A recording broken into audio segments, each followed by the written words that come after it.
My neighbor used to be a park ranger for the National Park Service. He's retired now, but every once in a while after a few drinks, he'll start sharing these stories with me. He was working an overnight shift in the Appalachian Mountains on a clear night. It was around 75. About 30 minutes into his patrol, he felt something tap his shoulder. It was a sticky plop of liquid, and instinctively he reached up and wiped it off. When he looked at his fingers under the beam of his flashlight, they were coated in blood. That's when the real horror began. He tilted his lights up into the trees. High above, near 100 feet up, were the mangled carcass of a deer, twisted like it had been crushed in a vice. Its limbs bent in ways nature never intended, and flesh hung from its splintered bone. The thing wasn't just dead. It looked violently staged. And the tree it was lodged in? It had no branches for at least the first 20 feet. No cougar or bear could have dragged it up there. He was sure of it. There weren't even supposed to be cougars in that part of the state. He stood there frozen. The forest felt suddenly very heavy. The next day when he returned with a crew to examine it, the deer was gone. Not a trace of the blood, not a disturbed branch.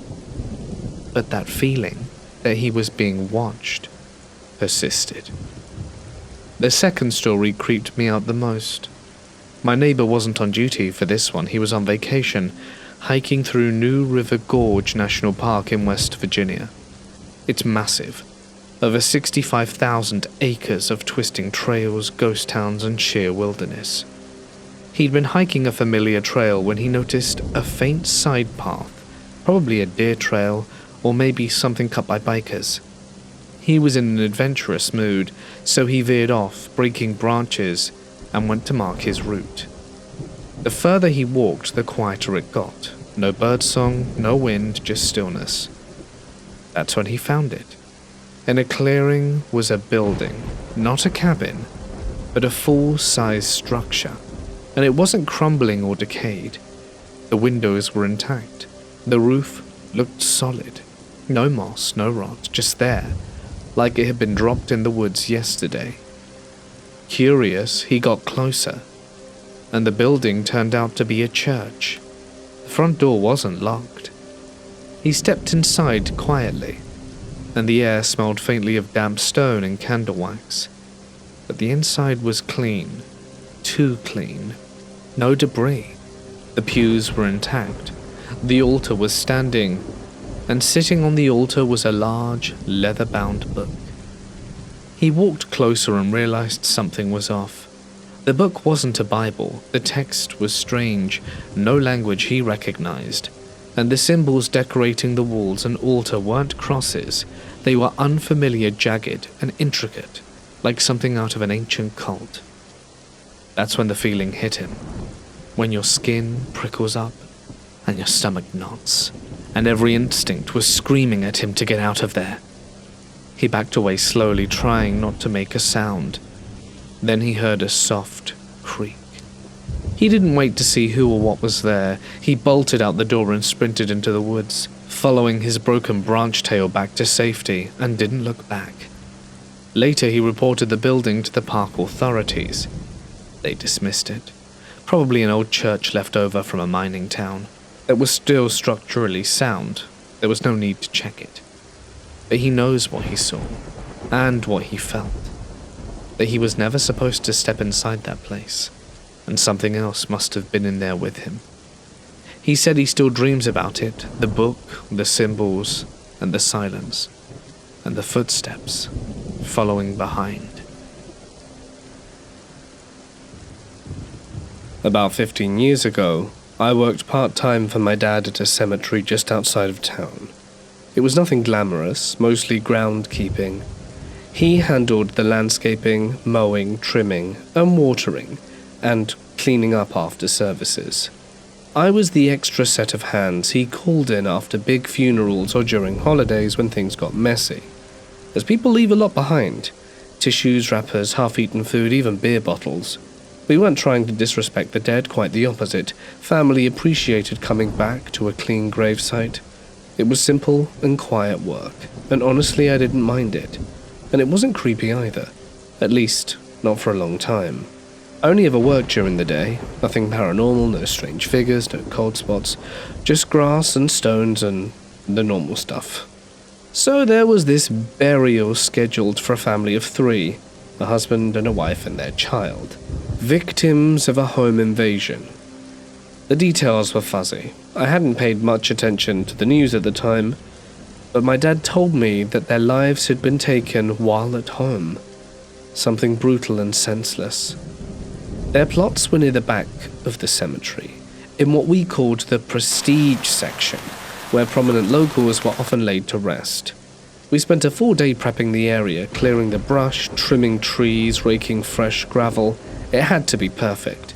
And then, of course, we had to section it off to prevent anyone else from coming into the area while the service was going on. I wasn't scheduled to work, but I stopped by anyway to grab my paycheck and just say hi to my dad. As I pulled in, I saw the full parking lot and realized the service must be in progress.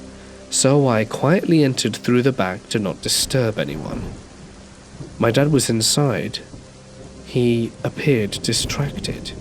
He kept glancing towards the windows like he was expecting something, and I asked him what was up, and he told me the whole thing felt strange.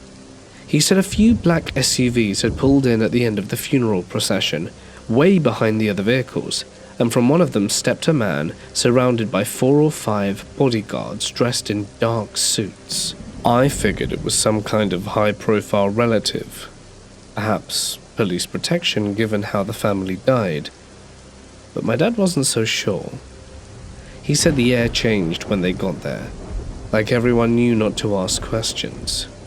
He laughed it off, but it had clearly upset him. So I left with my check and tried not to think much more of it. That night we were all at my parents' place for dinner.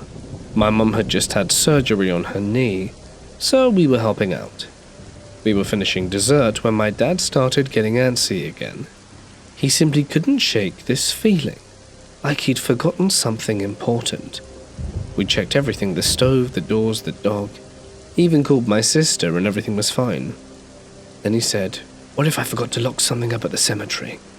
He wasn't the owner, but he treated the place like it was, and if anything happened, the blame would inevitably fall on him. So I offered to go, just a quick check. It was already dark, but I figured it would take 15 minutes tops. Lock a door, ease his mind, done. Mum and Dad hesitated, but I waved it off. I didn't believe in superstition, and it's not like the dead were going to get up and complain. I drove over and pulled into the lot, and that's when I saw the car. It was old and beat to hell and definitely didn't belong there. It looked like it hadn't moved in years. The paint was sun-bleached, and the tires sunk into the gravel. I walked around it. There was no one inside. I shook it off and went inside the office, and everything seemed fine. The doors were locked, the lights were off, the equipment was stored away. And I called my dad from the landline to let him know it was all clear. He sounded relieved.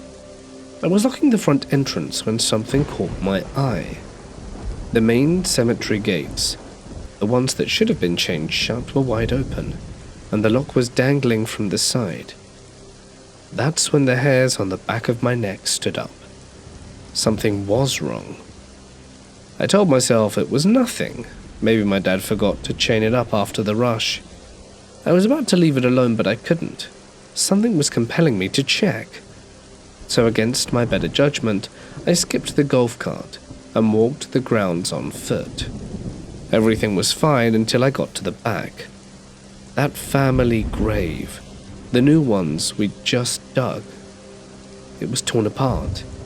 Dirt piled off to the side, one headstone knocked over, and 2 shovels laid in the grass, and deep gouges in the earth showed someone had been working fast. They were robbing the grave. I turned to run, and that's when everything went dark. When I came to, I was lying face down in the grass, head pounding. It was still dark, and for a second I thought I'd dreamt it, until I heard the shovels, that metallic scrape of steel on soil. I tried to move, and there was something cold pressed to the back of my skull. I froze. I'll never forget that sound, the hammer being pulled back. I raised my hand slowly. I didn't even speak. I just breathed, shallow and terrified. I could hear at least 3 voices, low and fast, not in English. I couldn't place the language, but the intent was clear, that I shouldn't move. After what felt like an hour, one of them barked something sharp. Another pressed my shoulder down, and I was told to lie flat and count to 100. I think I got to 6 before everything went dark again. And the next time I woke up, I was in a hospital bed. My head had been split open.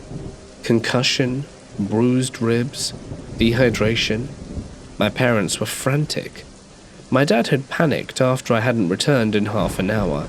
He drove to the cemetery and found my car, driver door open, tires slashed, and no sign of me. He called the police, who arrived minutes later, and found me unconscious behind the grave. The robbers were long gone. They had completely exhumed the husband's casket, pried it open, smashed it to bits, and taken something from inside. What it was, no one ever said. Jewelry, cash, a USB, the whole thing reeked of something deeper than a simple robbery. And whoever those men were at the funeral, no one in the family would talk about it.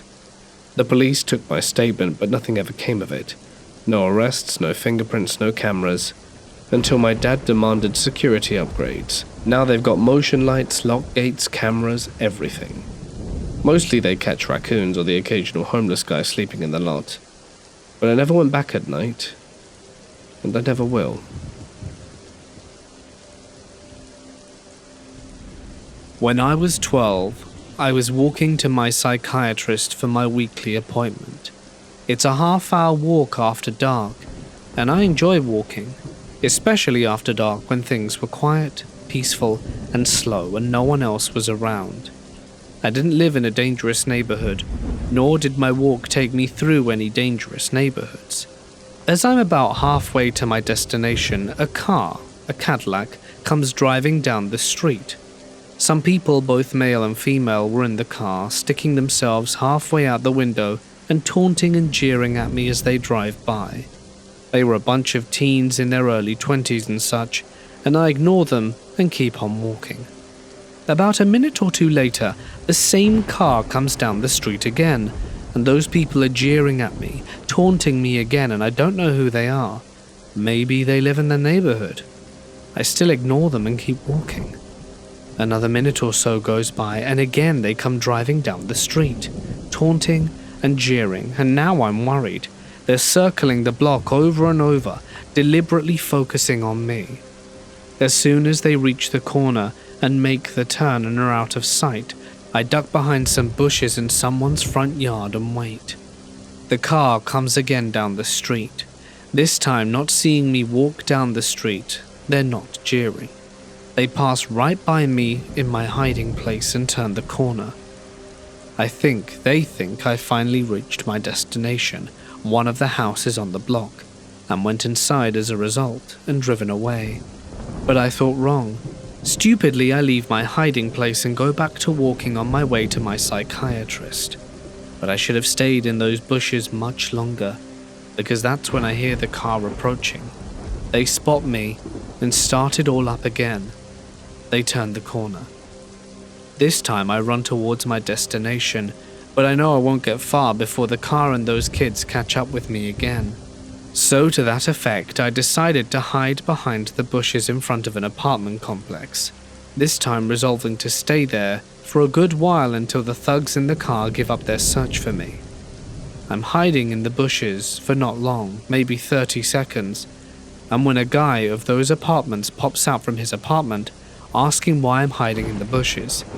At first, he probably thinks I'm a burglar or something, but I explain to him how I'm walking to my psychiatrist and how I'm being followed and harassed by a bunch of kids in a car, which is why I was hiding.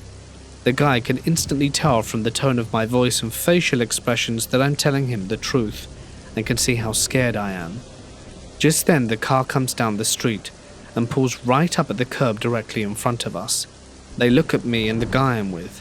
Not a mean-looking guy in his late 30s, but tough and serious-looking enough. He's not wearing a shirt, but he's wearing a sleeveless undershirt, which reveals that the guy's upper body is very well toned and muscular. I'm looking at the car and realize it's missing a few people from inside. It doesn't look so full now. The guy I'm with just gives them a mean stare and asks, "Do you know them?" I explain to him that I don't. Just then, as the car is sitting there, about 3 of them approach walking from the other direction. The car was traveling east to west, and those 3 were walking on foot, so west to east. That's why the car didn't seem so full. They were looking to escalate the situation. They weren't satisfied with just driving by and taunting me. They changed tactics. A few of them got out of their car up ahead and started walking towards me while the others in the car took another turn around the block. Their plan now was to physically trap me in between them and their car, perhaps grab me, drag me into their car for whatever reason. But seeing my tough guy guardian angel with me, the kids walking towards the car instead got into the car and it took off. The guy offered to stay with me a little longer, or if I wanted to duck into his apartment and stay there until I was sure it was safe to continue on the journey. I had a feeling that that was the last I was going to see of those guys in their car, and I didn't want to be late for my appointment, so I thanked him for his offer, but declined, and decided to head on my way. The guy returned to his apartment and closed the door, and I looked at the closed door, and hoped that I hadn't made a mistake by turning down the guy's help for better safety, because I was still afraid. But thankfully I was right about not seeing the car again, and the rest of my walk was unremarkable. I reached my psychiatrist's office, told the therapist about what happened, and he insisted on calling the police. The police came and took a report from me, and that was the last I heard of it. On my way back I usually took the same route that I came up, but this evening I varied my way home, taking some different side streets to walk on, and I never saw that car or the thugs again.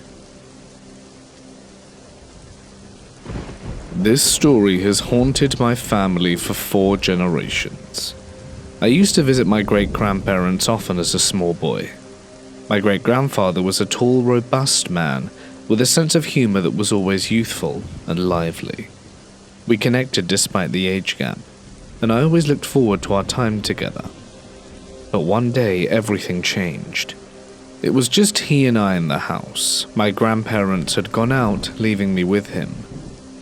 I remember walking into the living room to find him sitting in his rocking chair. But he wasn't the same. He was eerily still, his expression somber, and the twinkle in his eye was gone, replaced by a deep, unsettling seriousness. I could sense something was off, and despite my usual carefree demeanor, I couldn't help but feel the weight of his silence. At first I didn't know how to approach him. I was a child, but even then I could feel the unease in the room. Finally I blurted out, "What's got you all upset, old man?"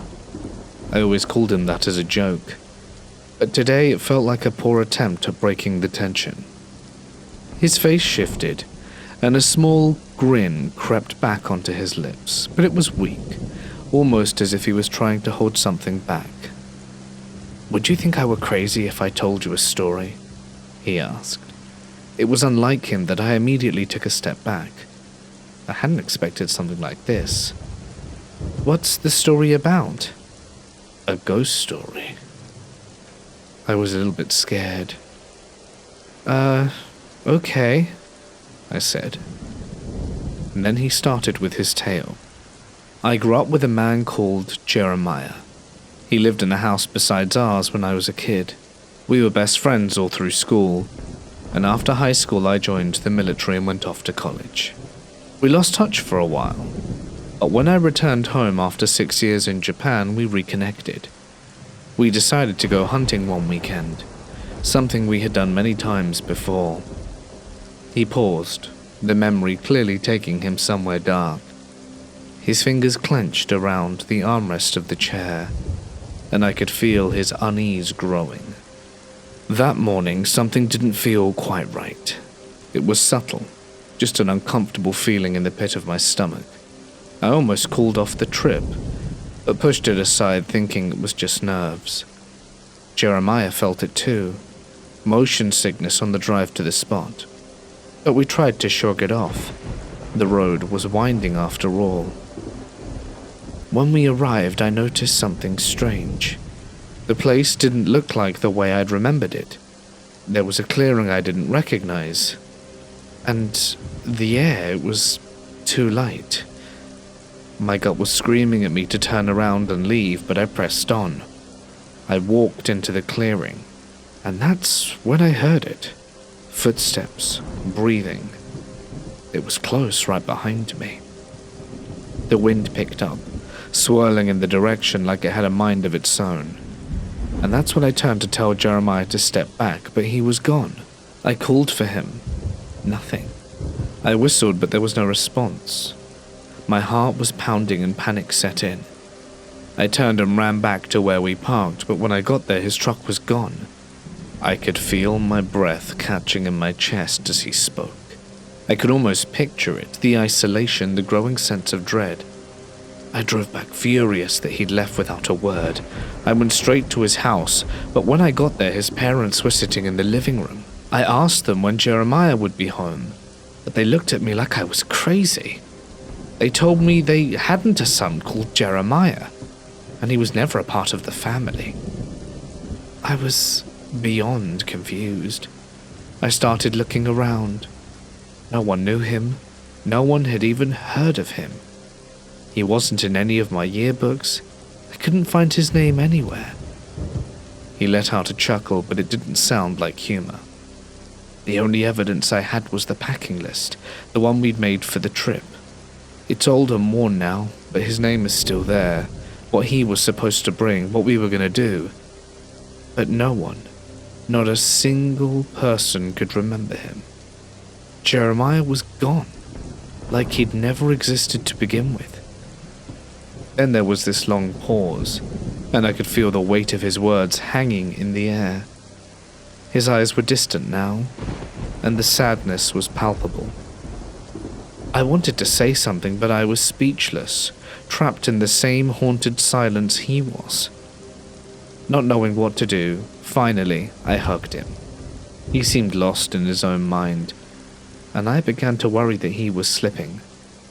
When my grandfather came to pick me up, I mentioned to him that I thought my great-grandfather might need more help, that he was losing touch with reality. But then my grandfather stopped me before I could say anything else. "He's not losing it yet," my grandfather said, his voice steady. But there was an odd, almost fearful glint in his eyes. "He's been telling that story since I was a kid. He told it to your dad too. I believe him. Or at least I believe he believes it." Those words unsettled me.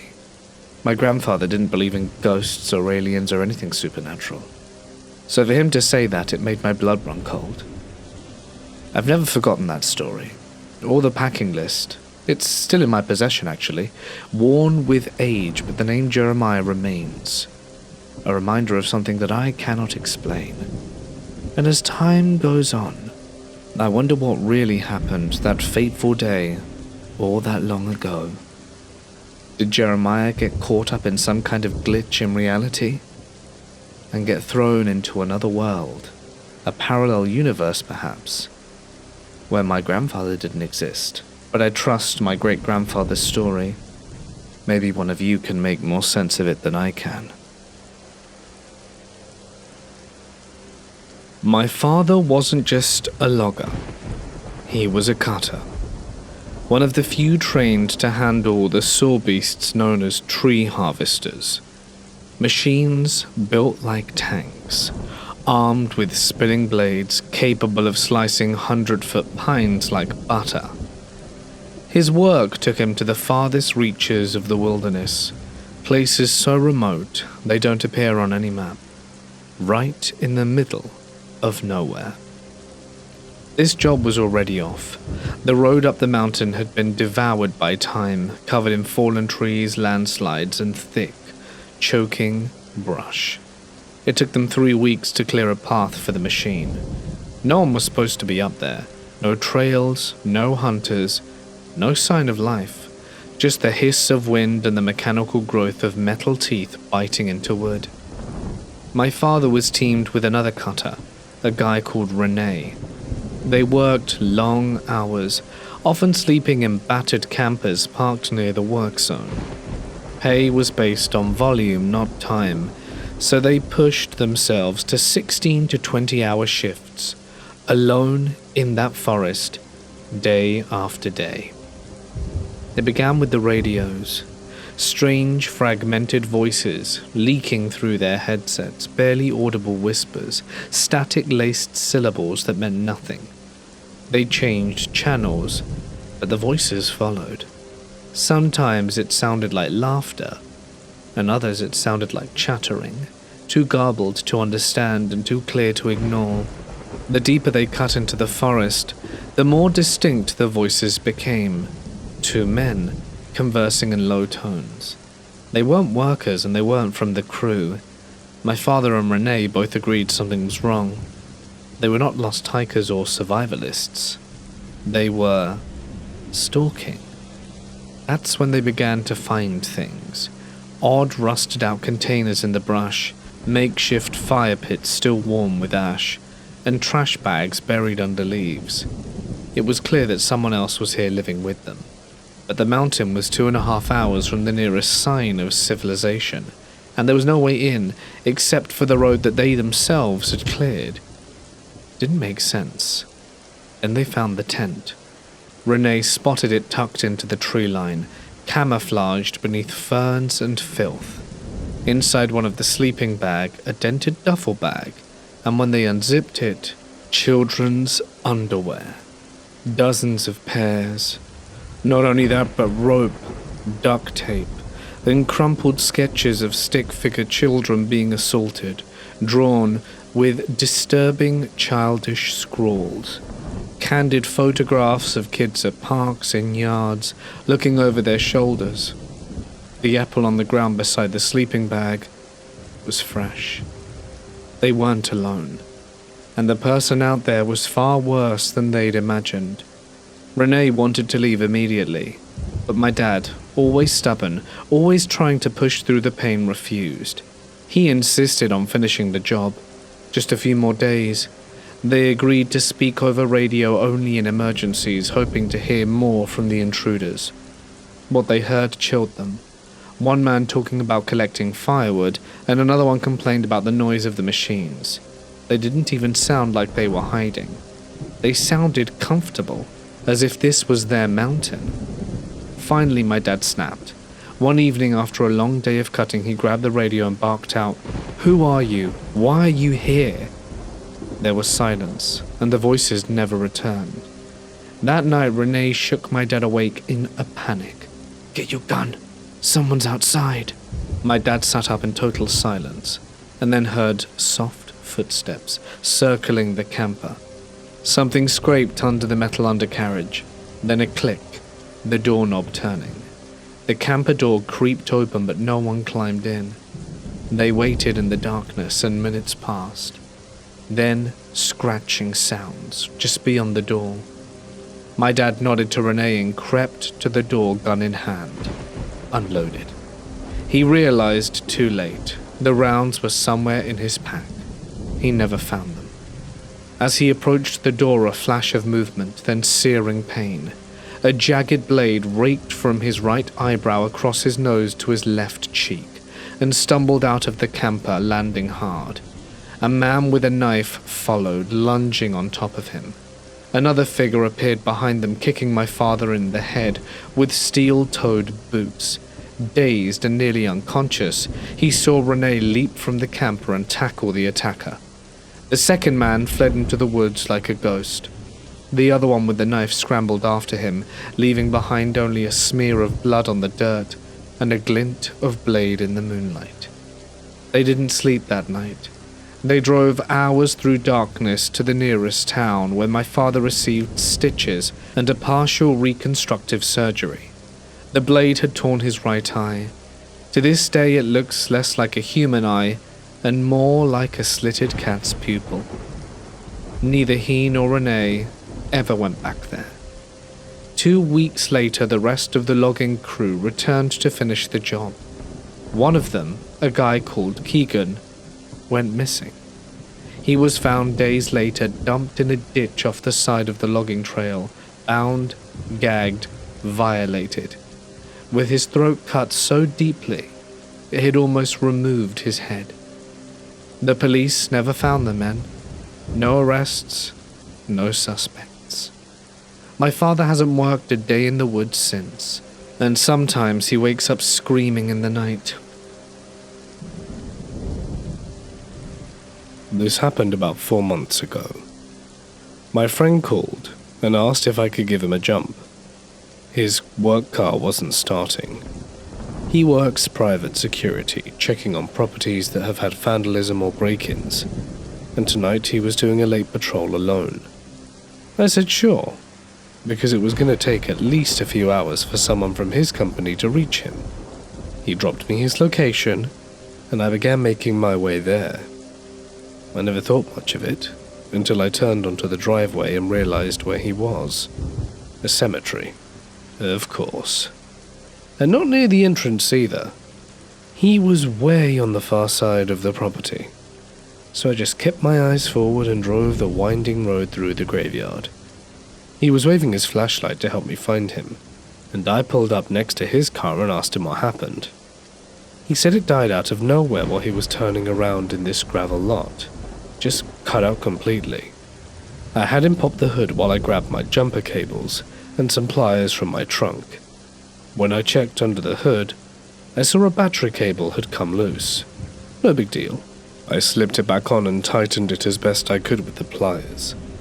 The moment the cable connected, his headlights came on, and that's when we realized we weren't alone. About 10 feet away, there was a child standing there. This kid, maybe 4 years old, was simply watching us. My friend, who's usually pretty unfazed by anything, said, "Hi," and asked if they needed any help. But before we could even finish looking at each other like, what the hell is this? We both looked back, and the kid was gone. Bear in mind, there was nowhere for them to have run to without us seeing or hearing them. As I said before, it was gravel, and there were no footsteps. My friend told me he had moments here, seeing things peek out from behind the trees or gravestones, but he said this was the first time he ever saw something just standing there. I told him to swing by my place later, so I could properly tighten the battery cable. Then I left. He stopped by my house not too long ago, and told me what happened after my departure. He'd forgotten his flashlight. It was back in the little gravel lot where I'd fixed his car, so he turned around to grab it. Only when he got there, it wasn't where he'd left it. He looked around, and that's when he noticed a faint light about halfway up a small nearby hill. He drove closer and saw his flashlight. It was resting on a gravestone. He didn't want to get out the car. Who would? But he forced himself to retrieve it. Just as he reached out to grab it, he heard a voice. A child's voice. He couldn't make out any of the words except for one. "Leave." So he did. He didn't come straight to my place, because he had one more property to check on. But the flashlight? He swore he left it on the ground near the car, and somehow it ended up nearly a quarter of a mile away, sitting upright on a headstone. And whatever said that word to him, it wasn't close. It sounded like it came from all around him. He said he's not going back there alone ever again. And honestly, I wouldn't either. This happened after I went to university. I was 18. I made an effort to make friends after I moved onto campus and ended up with a few friend groups to hang out with, including a new girlfriend and plenty of people from my class that I liked well enough. There was one class before lunch where it was traditional for people to go to the cafeteria afterwards to eat in pairs or threes. I wasn't very discerning about who I'd have lunch with, because I got on fine with most people from the class, and we were all trying to make an effort to be social. So when one girl, Lily, asked if I wanted to eat lunch together after that class. I didn't have any reason not to go. We spoke about school and that kind of stuff, nothing particularly noteworthy, but she did ask me to get lunch with her again the next week, and it became a pattern. And there wasn't exactly a way of starting saying no. It became a pattern, and there wasn't exactly a way to start saying no suddenly. It was fine, but it did mean I lost the chance to eat lunch with anyone else on those days, which in hindsight I suppose was the point. One day in class, I asked someone if I could add them on social media. This happened in front of Lily, and I saw her face jerk towards me from a few seats over. It was such a sharp reaction that it was hard to ignore, and I still remember it. By the time I got home later that day, Lily had sent me a friend request. No friends in common. Don't know how she knew my last name. It was a bit of a surprise, but I guess she just dug through the university's social media pages and found me through there. It gave me a bad feeling, but surely it was fine. She ended up messaging me a lot and commenting on anything I posted. I told myself she was just awkward, and we became friends, if not close. I'd known worse people. She still always got me to go eat lunch with her after one of our shared classes. Other than that, we rarely spent time together in person. I saw her around sometimes, but I never went out of my way to hang out with her. So it was mostly online messages and seeing each other in group settings. Coincidentally, my girlfriend was also called Lily. This was something that clearly bothered Lily, not my girlfriend, who couldn't have found it less interesting, and she occasionally hinted that she wanted my girlfriend to pick a different name or joked about her not suiting it. She clearly didn't like my girlfriend at all, and I had an idea of why. It was hard to ignore at this point. Lily was starting to unsubtly hint that she had a crush on me. I tried not to address it, because what was I even going to say? I've never known what to do when a friend makes a pass at me. I also was not interested in the slightest. Even ignoring the weird stuff she pulled, Lily wasn't my type at all. She tended to dress and act in a way somewhere between a 50s housewife and one of those adults who's still obsessed with Disney princesses. Things took an uncomfortable turn on the day of our last shared class of the year. Instead of asking me to lunch like she usually did, she asked if I would go on a walk with her. Again, I didn't exactly know how to refuse, so I said all right. Our campus was bordered by a large patch of woodland, and Lily led me into the woods, and the sounds of our fellow students slowly faded away. She sat down on a log and I joined her, and she started talking about how she was going to miss me over the summer. I tried placating her, but I didn't want to be there, especially because she seemed almost on the verge of tears. I think I tried to make an excuse about having plans with my girlfriend before I could leave. Lily chose to kiss me without warning. It was uncomfortable to say the least. I got out of there and was happy to think that I wouldn't see her for a while. I came back to the university after summer, moving into a house with friends. There were some serious issues in my friend group though, a lot of petty arguing and worse. I broke up with my girlfriend around the start of that school year as well, and basically the whole mess made me recontextualize things with Lily, because it suddenly didn't seem as bad. That said, I didn't want to be alone with her. We mostly spoke online, and she was still constantly messaging me after all. One upside of everything was that I started dating a boy. Lily was not pleased to hear the news. I think she hoped to sneak in after I broke up with my girlfriend, but as I said before, that was never going to happen. There wasn't a big gap between my breakup and this new relationship, so she must have thought she missed her chance with me. This is when the story gets bad.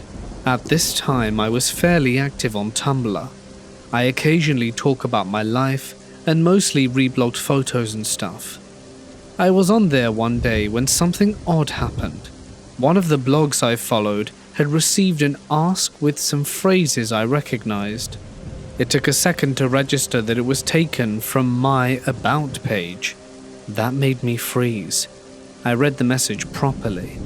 Someone was asking this completely random person to analyze this section of text from my page, asking for their opinion on the type of person who would write it. I cannot stress how messed up it was to see people talking about me like I was a character in a book they were trying to study. The reply was basically, "Sorry, I don't know." But the important thing was that the question hadn't been anonymous, it was linked to someone's blog. Obviously, I wanted to know about who had taken such a bizarre interest in me. As far as I knew, no one in real life other than my boyfriend knew about my page, or no prizes for guessing who was behind it. What I found was a shrine. She was using a fake name, but I recognized Lily all over that thing. It was the cutesy pink and red page. There were few posts about her interests, but most of the context was focused about her primary interest, me. Most of the posts were about me. There were accounts of things I'd done recently. He told me such and such. He went to a nightclub recently, as well as references to things from as far back as I'd known her. It was clear she'd been keeping tabs on me both on and offline, gathering up every scrap of information she could about my life and hoarding it here in her collection. She talked about us eating lunch together and how special our dates were, as if it had been anything more than acquaintances getting food after class. She talked about the time she had forcibly kissed me in the woods, but she wrote as if it had been mutual. She quoted lyrics from my favorite song and talked about how she'd always be there for me, no matter who else came into my life. Lots of references to loving me just the way he is, which answered another mystery about an anonymous love letter I'd received earlier that year with the same wording. It got worse. There were a lot of posts about my boyfriend too. These weren't so nice. They got vicious, talking about how he doesn't deserve me, how he didn't know what he had. If she were with me, she'd be jealous of anyone else who came near me. So my boyfriend not being a jealous person meant he couldn't love me. It was angry and hateful. I didn't like to think about the sort of person who could write so obsessively being fixated on me. One thing that didn't make sense at first was that the blog also made plenty of references to Lily's best friend, Stephen. She had never mentioned this person to me. Her post spoke about Stephen a lot, and how great a friend he was, and how much fun they had together, and how he looked out for her. I was trying to work out whether this was an online friend, when one specific post made it all click. She had posted a photo and captured it with, "Stephen sent this to me. He knew I would like it, and I love it." The problem was the photo was taken from my own page. I hadn't sent it to her. She took it from my page and then claimed this fictional best friend of hers shared it with her, because in her head, she'd split me into two people. In her messed up fantasy life, I was both the perfect best friend who was always looking out for her, and her soulmate, who was bound up to end up with her once I finally got over my sweet, kind boyfriend and all these other easy girls I hung out with that she made dozens of posts complaining about. Who was she complaining to? Oh, Lily had an audience. She had open questions about me and her relationship with me and got messages back from her followers. People who took what she said at face value. I saw a bunch of random people agreeing with this stalker that my boyfriend didn't deserve me and we were bound to break up soon so I could be with Lily, the person I was clearly supposed to be with. She had this fake, fan fiction version of my life for anyone to share their opinion on, and she'd made herself out to be the hero of it all. I went maybe a month back into this page's history. I didn't look at everything, there was simply too much. I'm not sure how long it had been going on for. I sent Lily a message confronting her about the blog, and she said nothing. I cannot stress how weird it was to have found a page and pages dedicated to me, with her talking about how she was in love with me and how she would ensure we ended up together, slamming my boyfriend, building a fantasy life with two versions of me in which she clearly believed to be real, then acting out like it had never happened. She said nothing. She didn't address it, she just changed the subject even after I pushed it. and it was like it hadn't even registered with what I'd said. I've never seen anything else like it. Of course, she eventually deleted the page, or at least changed its name to hide it, so I never found it again. It wasn't the end though. I wasn't going to hang out with her anymore, but we were still shoved together in classes, and she had started to actually scare me with what she might do next. I'm kind of a paranoid person, knowing someone was obsessively keeping track of me for who knows how long. It freaked me out. The next thing she pulled was trying to seduce my boyfriend. It was an absolutely useless attempt that only made him feel uncomfortable, and he told me about it right away. What was her plan there? Did she hope to tell me he cheated and wait for me to break up with him? Why would I want her after that? When that didn't work out for her, she tried hitting on 3 of my other friends, and none of them took the bait. She ended up dating one of my former housemates for a while, but made sure to send me messages while they were together, to let him know that she'd rather be with me. No thanks. Lily made sure to stay in my life the whole time I was at university. And she ended up starting rumors about me and damaging a career opportunity I'd put a lot of work into. I don't know what else she did behind my back, but it made me realize it was safer to let her think she was a part of my life while ignoring her, rather than doing something that would make her angry. After I graduated, Lily still wanted to spend time together, but I knew now I didn't have to. I made excuses of work and barely talked to her after a point. I almost entirely stopped posting on any social media accounts that I knew she knew of. But of course, she didn't give up that easy. She tried to start conversations, asked me to meet up with her, attempts I usually ignored, but I didn't like to think she was still tracking me online, but she probably was. I don't know how, but she'd occasionally reference things I mentioned online somewhere she shouldn't have known about. The last time we had a real conversation, she sent me a message out of nowhere. We hadn't spoken at all in months, and we hadn't talked about anything serious in much longer than that. Thinking about that conversation makes my skin crawl. At first, she asked me some questions about how long I'd known I was queer. I told her some basic stuff, the kind of things I'd tell anyone who asked. But then she changed the subject. She started talking about how I would feel about her if I was a boy, about wanting to be a boy for me. The messages quickly became fetishistic. She went into plenty of detail about fantasies she had about the 2 of us. Again, we were not friends at this point. We'd never been especially close, at least not from my perspective, and we had barely spoken for years. I can't imagine sending messages like that to even a close friend, let alone someone who barely knows you. I tried telling her not to pull this crap with me, but she decided to change tactics. She sent photos of herself followed by a bunch of messages, maybe 4 or 5 minutes, way too fast for me to reply before the next one arrived, basically quoting back what I told her about myself and my past earlier. She was telling me these things as if they had happened to her. She was role-playing as me. The worst part was that she seemed to believe it was real, that those things actually had happened to her, even though she was quoting me word for word, things I'd told her only hours before.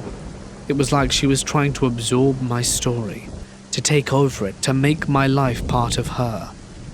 Yeah, I didn't want to talk to her again after that. I ignored future attempts she made to speak with me, and I eventually silently deleted her from the inactive social media, which was her only way of reconnecting with me. I really thought she might finally move on. But a few days ago, she sent me a friend request. It's sitting there unanswered because I know if I'll delete it, she'll only send another. Lily and I met nearly 12 years ago now. This story is just the highlights, and even then, it's only the stuff I know about. A lot happened behind my back. And to the girl who spent 12 years obsessing, fetishing me and stalking me, I'd rather your fantasy life stay in your head, and we not see each other anytime soon.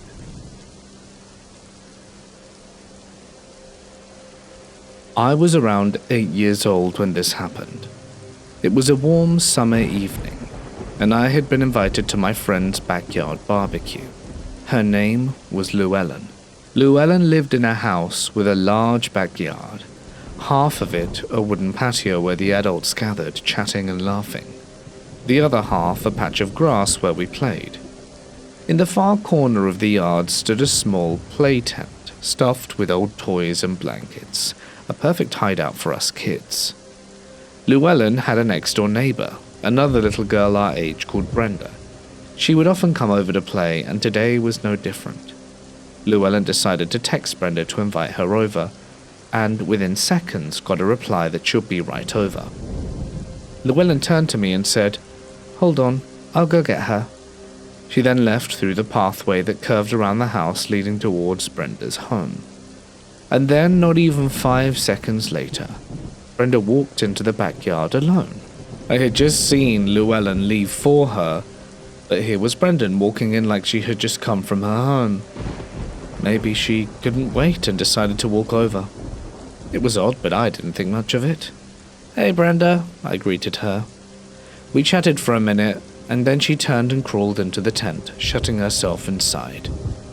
And then, less than a minute later, Llewellyn returned with Brenda. I felt a wave of dread creep up my spine. Brenda, the same girl who had already been here, was now walking in the yard again side by side with Llewellyn. But something was different. Her hair.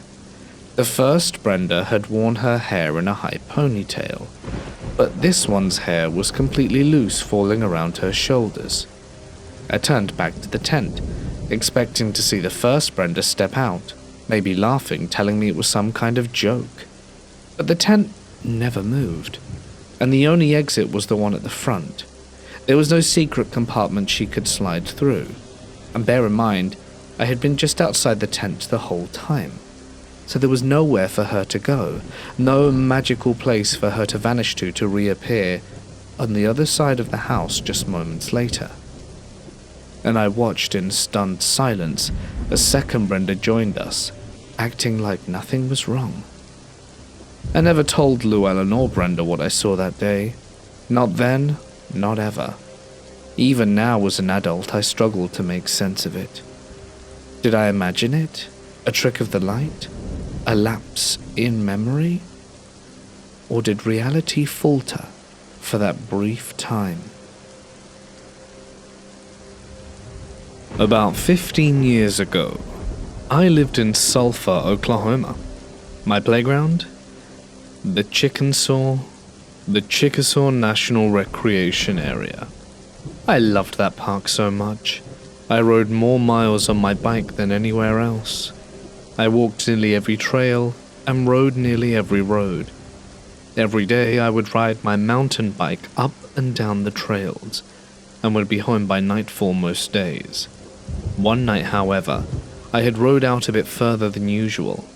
On my way back, I decided to ride the trail from an area known as Buffalo Springs, where they have live buffalo roam, and there is a large spring for everyone to enjoy. As I was riding back, I knew the end of the trail was coming up, and I would have to cross a stone bridge across the creek, then up the road to my home. It was dark at this time, and all I had to use to see was the full moon. I was perhaps a few hundred yards from it when I got a sharp pain in my left thigh. I stopped and looked around to see what just hit me.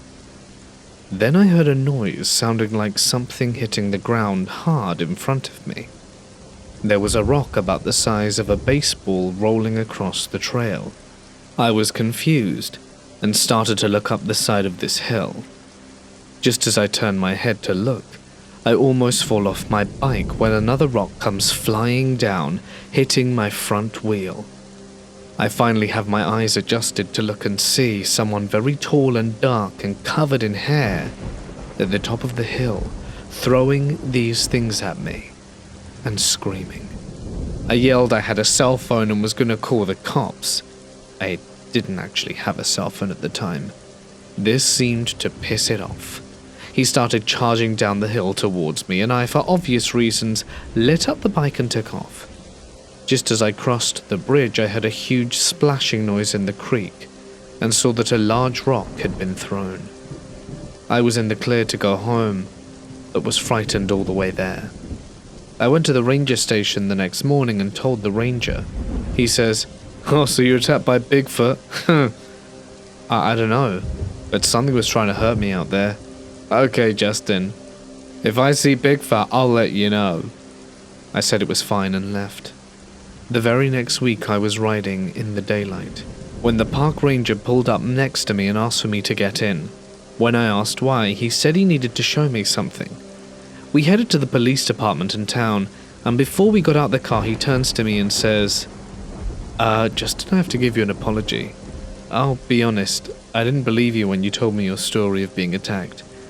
But it's come to my attention that a few people in the same area that same night were attacked in the same way, saying they saw a large hairy thing throwing rocks and sticks and screaming. They called the cops and came out with some other rangers, including me, and then I remembered what you told me. When we arrived and started up the hill, sure enough, we were having rocks and things thrown at us, guns drawn and yelling. 2 officers tackled a man to the ground. He was 6'5", tall, naked, covered in mud and had long hair and a large beard. He'd actually escaped from the Veterans Center. Apparently he thought he was back in Vietnam and trying to take out the enemy. The ranger told me all these things, and ended with how I was very lucky, because he was in fact trying to end my life. We went inside so that I could give the police my statement.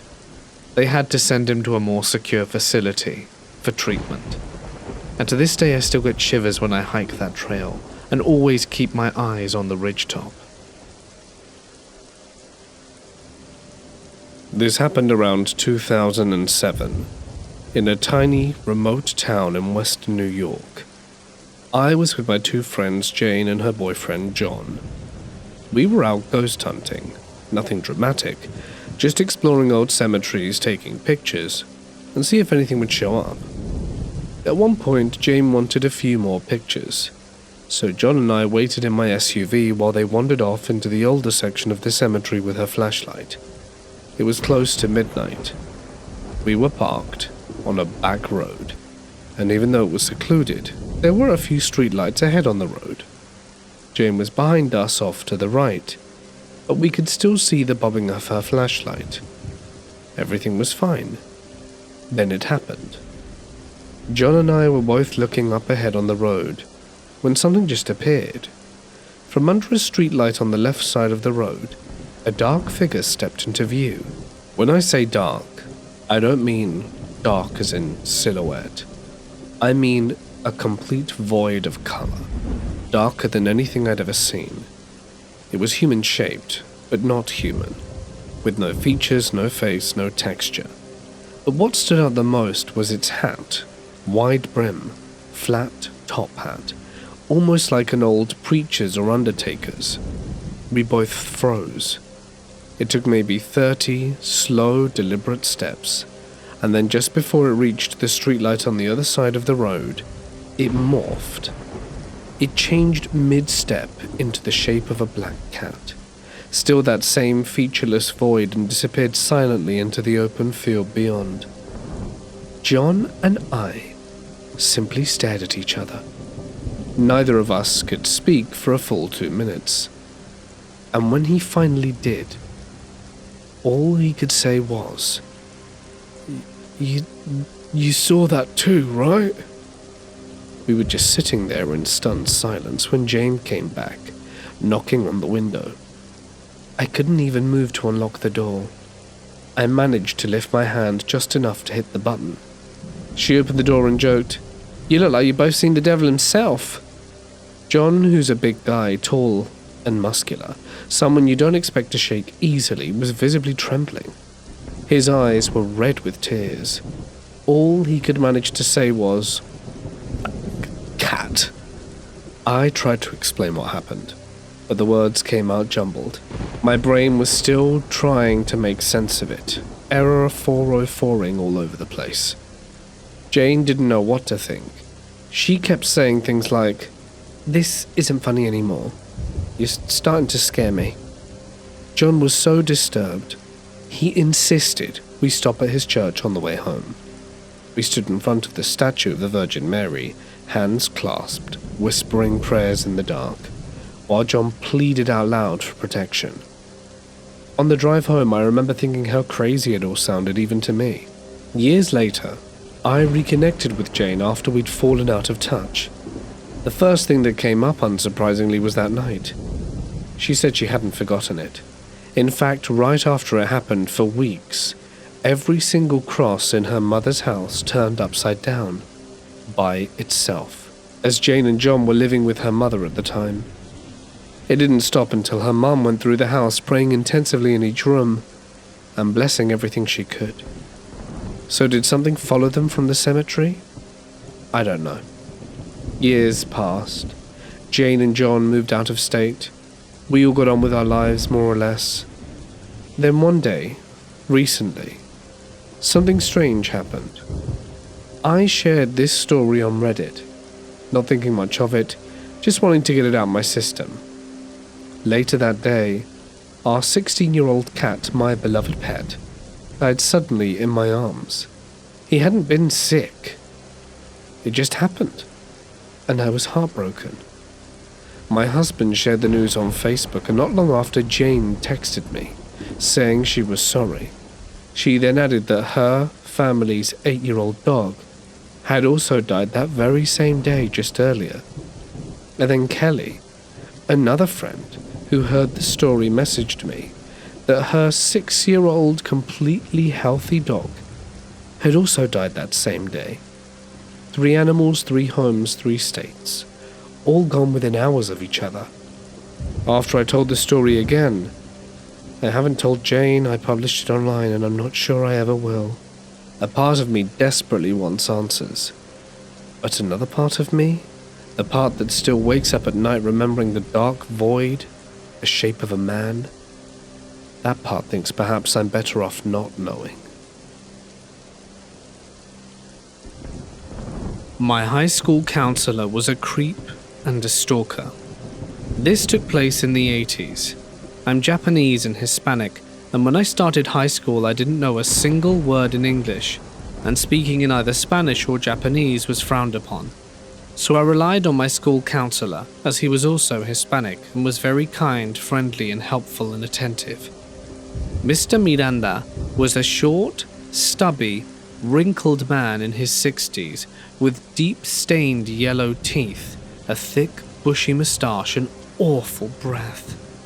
He wore thick Coke bottle glasses and was always finding reasons to pull me out of class, or he would wait for me to end my school day.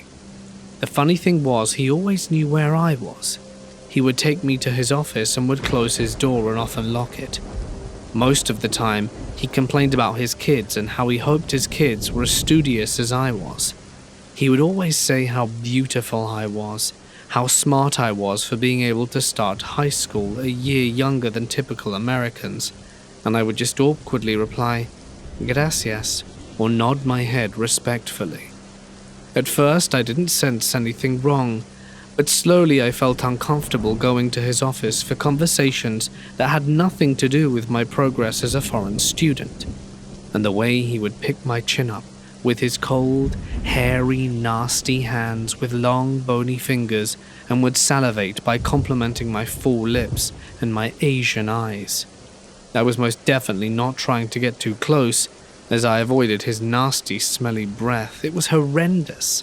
If you're familiar with the smell of an animal's corpse, imagine that, but worse. Often a misty shower would escape from his mouth, and depending on how close he would cowardly corner me, would end up on various parts of my face. I was young, naive, and very cute in a new country, and wasn't sure if this was normal behavior for a high school counselor. Mr. Miranda would get unusually close. Somehow he had a thing for my hair, and would either touch it or smell it. When that occurred to me, I would back off, and he would sound offended, and complain that I wasn't humble anymore, and the American culture wasn't for me. Not knowing who to tell and what to say, I endured being his prey for a little longer. I had been taught to respect my elders, and to do what was asked of me no matter what, with no questions asked. The touch from this grotesque man bothered me. It made me grind my teeth. I wasn't used to being touched. My mother was the only one who did it once in a blue moon with a hug. I had just become a member of an extended family, and I didn't want to get in trouble as my closest family members were very trustworthy, and we were so grateful that Mr. Miranda was so interested in helping me with my education. Sometimes I would skip school, but then Mr. Miranda would find out, and that would give him another excuse to take me to his office with the doors closed, and he would scold me. He would tell me that if I skipped school again without telling him where I was or with who, he would send me to another counselor who wouldn't know a word of Spanish or Japanese and that I would surely fail. I was scared since I was new to the country and school and didn't want to disappoint anyone, so I tried not to skip school as much, which in the long run helped me anyway.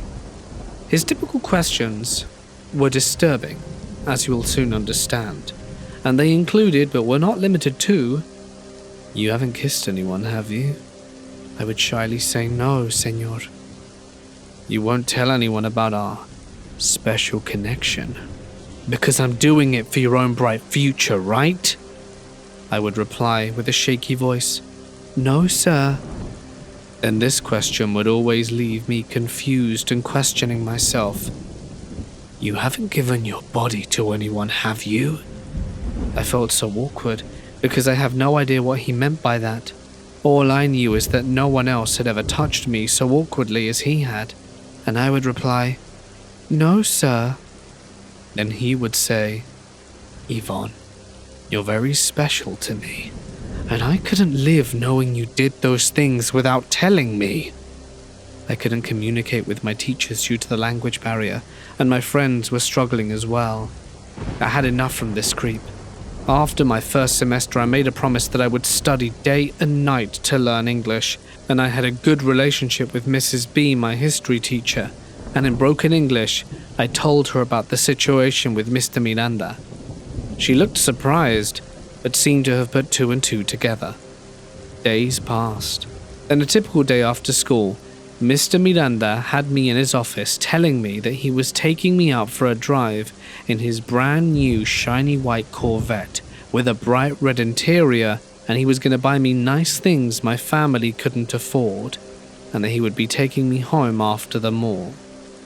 I knew then this man was very dangerous, and he was up to no good. I knew my mother had told me going alone with someone in a car wasn't a good thing, and I didn't want to get into trouble.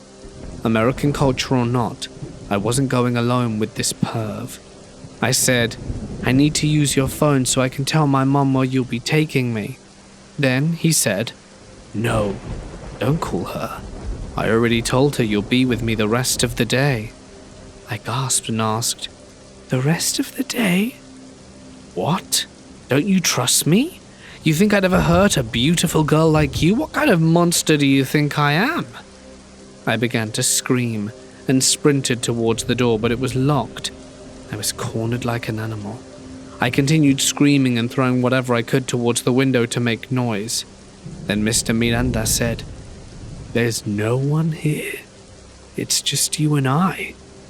He then went on to say he had done everything for me, and all of my actions towards him were ungrateful, and that I needed to be taught a lesson. He grabbed me and began rubbing his junk against my body and tried to remove my blouse, exposing my flat chest. Meanwhile, I was kicking and screaming. He put his full mouth wide open onto my face like a carp. I had smelled his breath for so many months, but now I was living the nightmare, slobbering all over my face. Then, for a minute, I was terrified of this man's actions. I honestly thought he would swallow my face. You see, I hadn't even had my first kiss yet. I began to latch onto his lower lip and bit as hard as I could. He stumbled back, letting me loose from his tight grip, and I noticed the obvious blood dripping from his mouth. My survival instinct was to continue to scream and for him to unlock the door, when miraculously someone busted the door. It was my beautiful history teacher, Mrs. B, and the campus security guard. I was crying, half-dressed, but I had been rescued. I was reassured by the school officials that I would never see Mr. Miranda again, and that my family was surprised at this, but happy that the monster was gone. If something feels off, listen to your gut, because that could save you from going through what I endured. Don't let anyone steal your innocence, or make you do things you're uncomfortable with. And this being beautiful American culture had nothing to do with the behavior of this awful man. In case you're wondering, I became successful and graciously accepted a fully paid scholarship at a good university and graduated with a master's degree in science. But don't be afraid to speak up. I know it's hard to communicate sensitive stuff to others, but what you have to lose is much more precious and valuable. Believe me, you're worth it. And to all the Mr. Mirandas in the world and the man who smeared my innocence, I have no respect for people like you. And thanks to you, I can scan a creeper and stalker miles away. A few years ago, my girlfriend Ava and I, both seasoned hikers, decided to take on a more remote stretch of the Appalachian Trail. We'd done parts of it before, mostly crowded sections up north. But we craved solitude, and we found it in the Mount Rogers National Recreation Area, near the Tennessee border. The plan was simple: 4 nights through dense forest and steep ridges, with the final day ending in Damascus.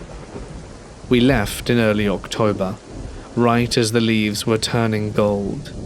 There was a chill in the air, and we parked the car in a small gravel lot off White Top Road and began to hike with high spirits and overstuffed packs. For the first few days we didn't see anyone, just deer crashing through the underbrush and crows in the canopy, croaking like they were laughing at something we couldn't see. There was a strange beauty in the silence. On the 3rd night, we set up camp in a shallow hollow a few 100 feet off the trail. Ava found it, a little cozy dip between the trees, barely visible from any direction. We liked that. It felt nice, safe, and hidden. That night the fire was low, just glowing embers, and we were tucked into our sleeping bags inside the tent, when I felt her hand on my shoulder. "Wake up," she whispered urgently. "Something's outside." I froze. The woods were still. There was no wind, no owls, no crickets. Just tense silence. Then I heard a slow drag along the nylon wall of our tent. Ava grabbed my arm. It sounded like a knife earlier, like they were testing the fabric. My pulse was pounding so loud I could barely hear. I fumbled for the Judge revolver I kept in my pack, loaded with .410 shells. I didn't unzip the tent. I sat there frozen and listening. And then a snap, crunch, and another snap. Deliberate, slow footsteps. I unzipped the tent, just enough to slip out and scan the darkness. The moon was buried behind clouds, but I caught a glimpse of movement, low to the ground just beyond the tree line. I flicked on the flashlight, its harsh white beam cutting across the forest. But there was nothing. I stepped forwards, leaves crunching beneath me. Then to my right a crack. I spun towards it, flashlight trembling in my grip. A dark shape darted between trees. Then, back to my left, another sound. Someone or something was messing with me. I shouted into the woods, "I'm armed. Come near me and I swear to God I'll shoot." But nothing answered. I stood guard until dawn, watching the shadows shift like breathing things. When daylight finally returned, I walked to the perimeter and found what I was dreading. A partial boot print in the soft loam, larger than mine, sunk heavy. Whoever left it had been close and watching. We broke camp quickly and hiked fast. No breaks, no talking. The woods felt different now, tense like they were waiting. That night I found a spot near a cliff with a natural stone overhang. We tucked the tent against the rock wall, thinking nothing could sneak up from behind. Still, I couldn't shake the feeling that we were being followed. Every gust of wind, every snapping twig, sent a chill down my spine. I gave Ava the 1911. Keep it close, don't hesitate. Aim for the chest. She nodded, her face pale and drawn. I don't think either of us truly believed we were safe. Hours passed. I tried to stay awake, but exhaustion finally won. And I don't know how long I was out before I heard movement. Rustling, soft and careful, and the sound of something being dragged. I sat up, gun in hand, and Ava stirred for a moment. Against the thin fabric of the tent, I saw it. Maybe 5'8", head tilted, unmoving, as if listening to us breathe. I yelled at them to get the hell out of there and that I was armed. Whoever it was bolted crashing through the underbrush. I burst from the tent. Our gear was torn apart, food and clothes scattered. Someone had been rummaging through it with purpose. I followed the trail down to the nearby creek, and that's when I saw 4 of them. Flickering orange lights, held by figures on the far side of the creek, barely visible through the trees. None of them moved. They just watched. I backed away, heart hammering, and sprinted back to Ava. We're leaving. Now. We left everything behind except our pack and weapons. No tent, no stove, just survival gear. As we moved back towards the trail in the dead of night, the forest around us came alive with sound. Branches snapping, voices low and unintelligible, not whispers, chanting perhaps. I don't know. But the noise made my skin crawl. Hours later, as dawn began bleeding through the trees, we came to a sharp bend. I turned around instinctively and he was there, one of them, standing right in the middle of the trail. Just a dark outline against the grey-blue sky. I raised the gun and shouted, "Who are you?" He just turned and walked back into the trees. We didn't stop moving until we hit the edge of Damascus. I don't remember the last few miles. We were running on panic and fumes. I never found out who those people were or what they wanted. But there's something in those woods. It's not just animals or backwoods squatters. It's worse. And I will never go back.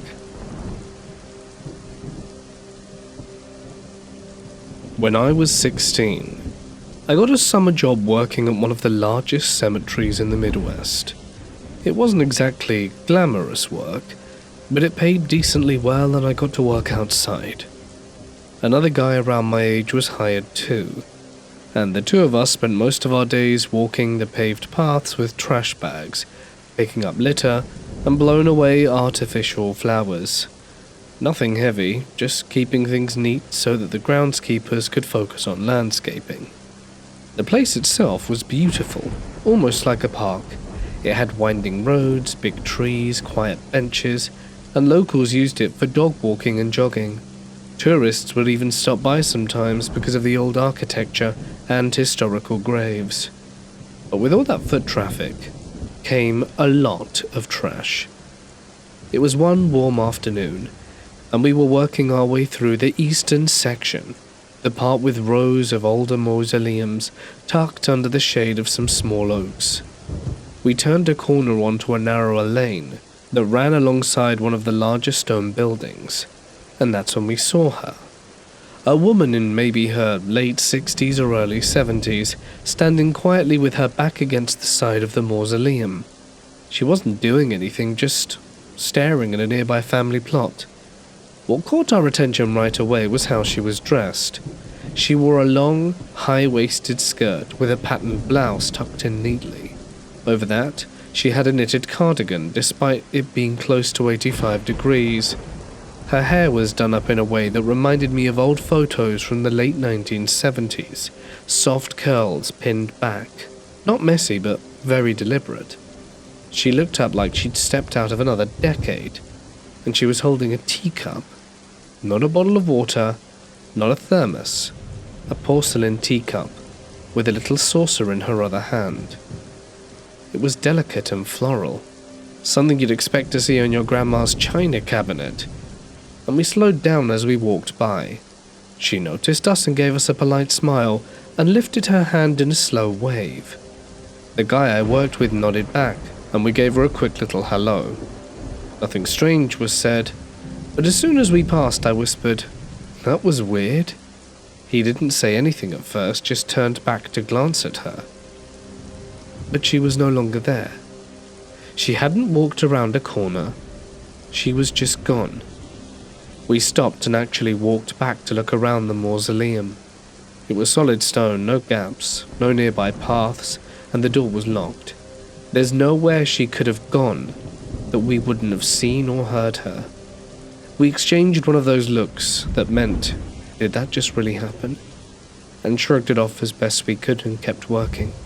A few days later, we were back at the equipment shed getting fresh travel bags when we ran into one of the groundskeepers, an older guy who had worked there forever. We chatted for a minute, and I casually brought up the woman we'd seen. As soon as I described her, he smiled like he'd been waiting for us to say something. "Did she have a teacup?" We both said yes, kinda surprised. "Oh yeah, you saw the lady."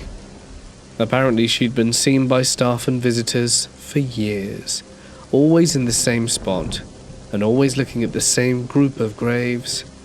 According to the groundskeeper, it was the resting place of a man and 2 sons who died there in the early 80s. The woman's headstone shows that she passed away in 2002, and locals think she might have visited them often when she was alive, maybe even daily. No one's really sure how they died, but the dates are all the same for the father and sons. The weirdest part?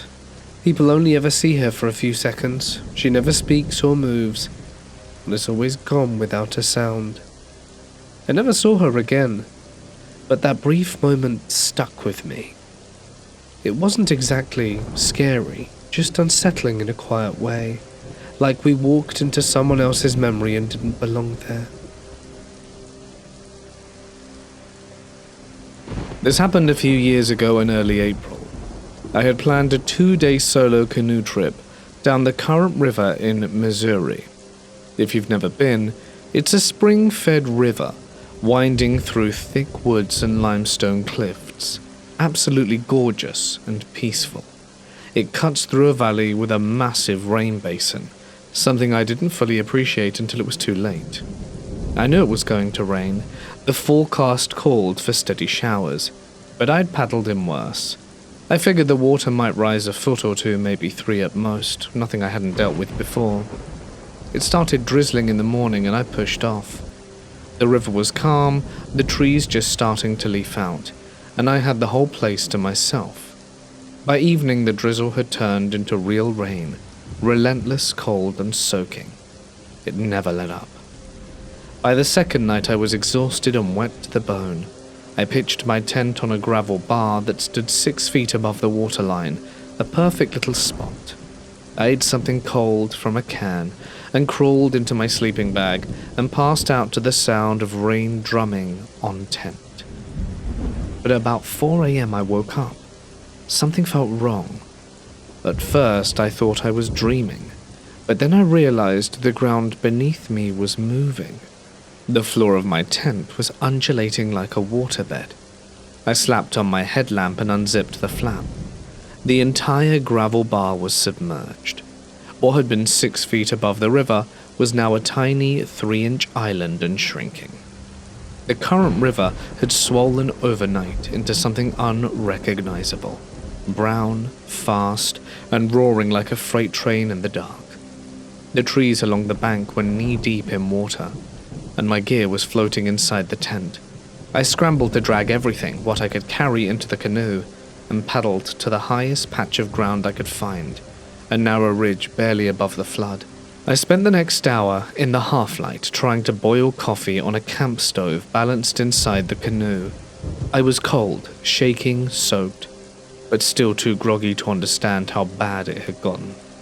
Then the sun came up, and that's when the real fear set in. A noise that was low and steady began building downstream, something like a distant avalanche. I looked up and saw it. A cluster of 4 fully grown trees, roots, trunks, everything, were floating towards me. Not logs, but whole trees bobbing in the water like toothpicks carried by a flood current.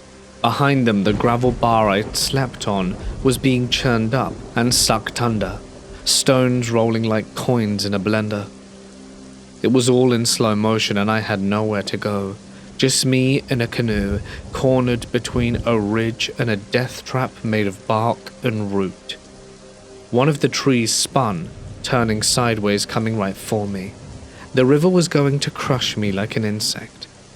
And then, by nothing short of a miracle, another tree struck it first. The two collided, and the second tree caught the first on its tangled roots, redirecting it just enough that it rotated away from me. If it hadn't, I wouldn't be here sharing this story with you. I don't know if it was luck or the river showing mercy, but I sat in that canoe for another hour, shaking, watching the water consume everything I'd stood on the night before. When people talk about nature being beautiful, they forget she can turn savage without warning. The river doesn't care if you checked the weather. It doesn't care if you're an experienced camper or just looking for peace. When it wants to take, it takes everything. And if you're lucky, it leaves you with just enough to paddle away.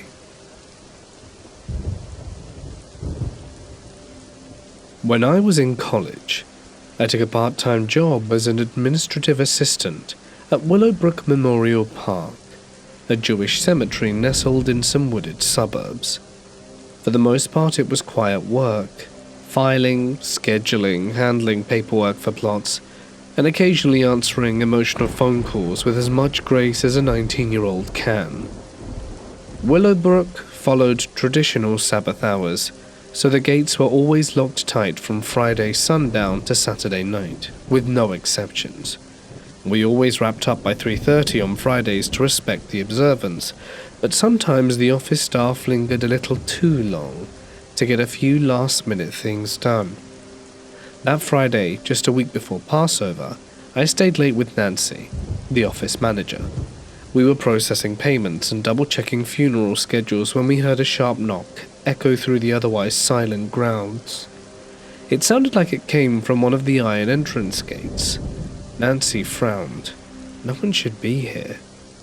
We went to gate 6, the side entrance near the older plots, and we saw her. An elderly woman stood just outside the bars, no more than 5 feet from us. She must have been in her 70s, wearing a navy blue dress with tiny embroidered roses.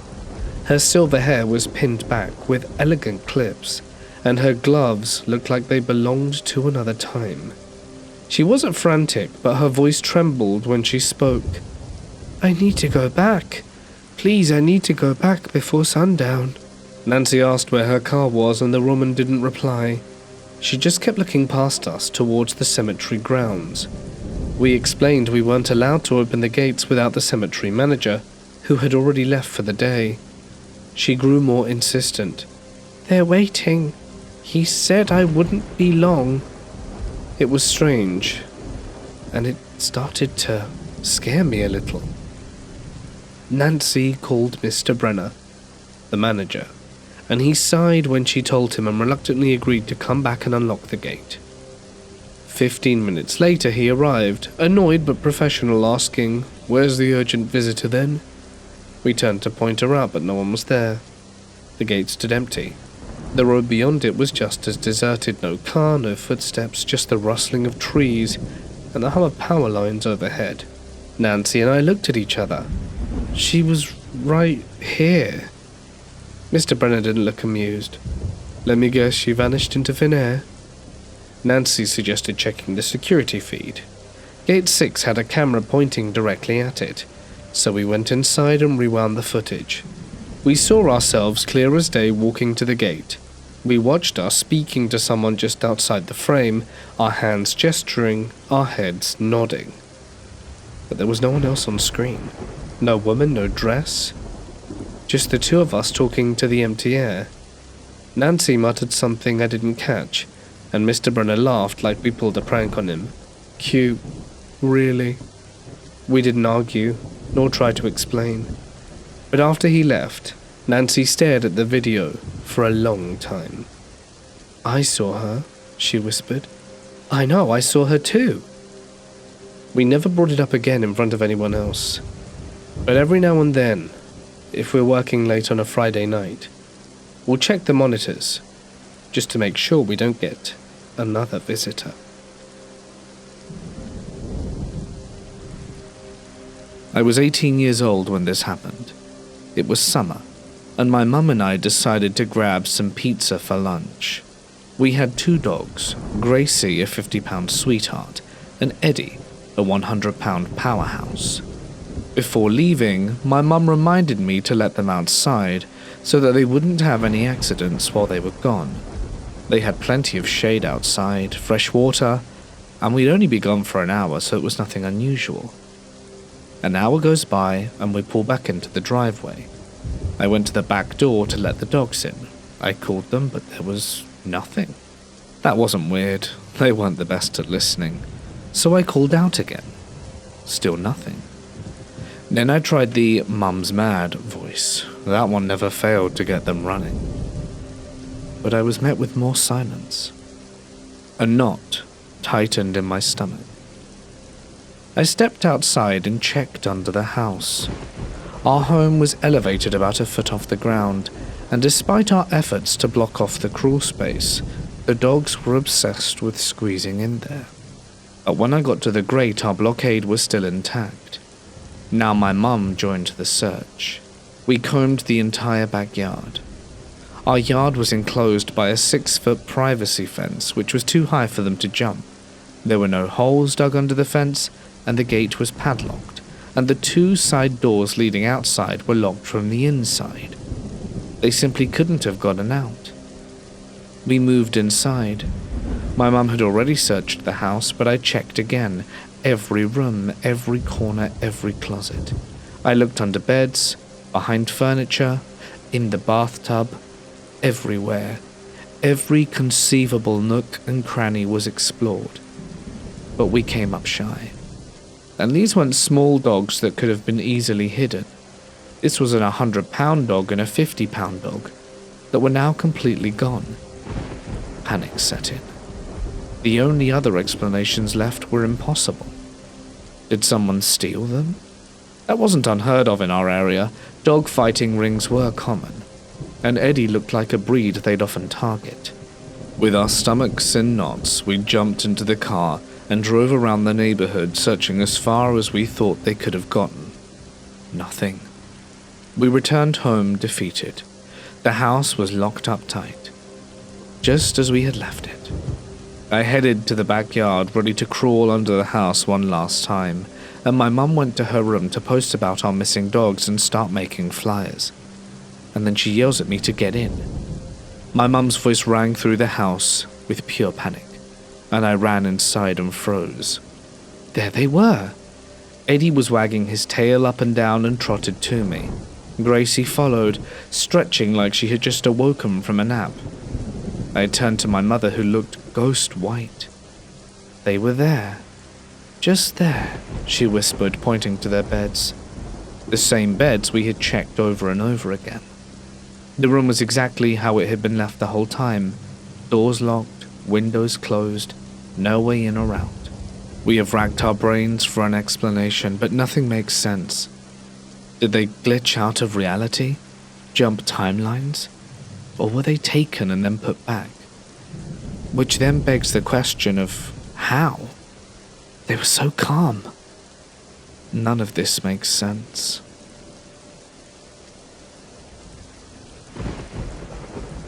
I was young when it happened, 15, but in many ways still a child.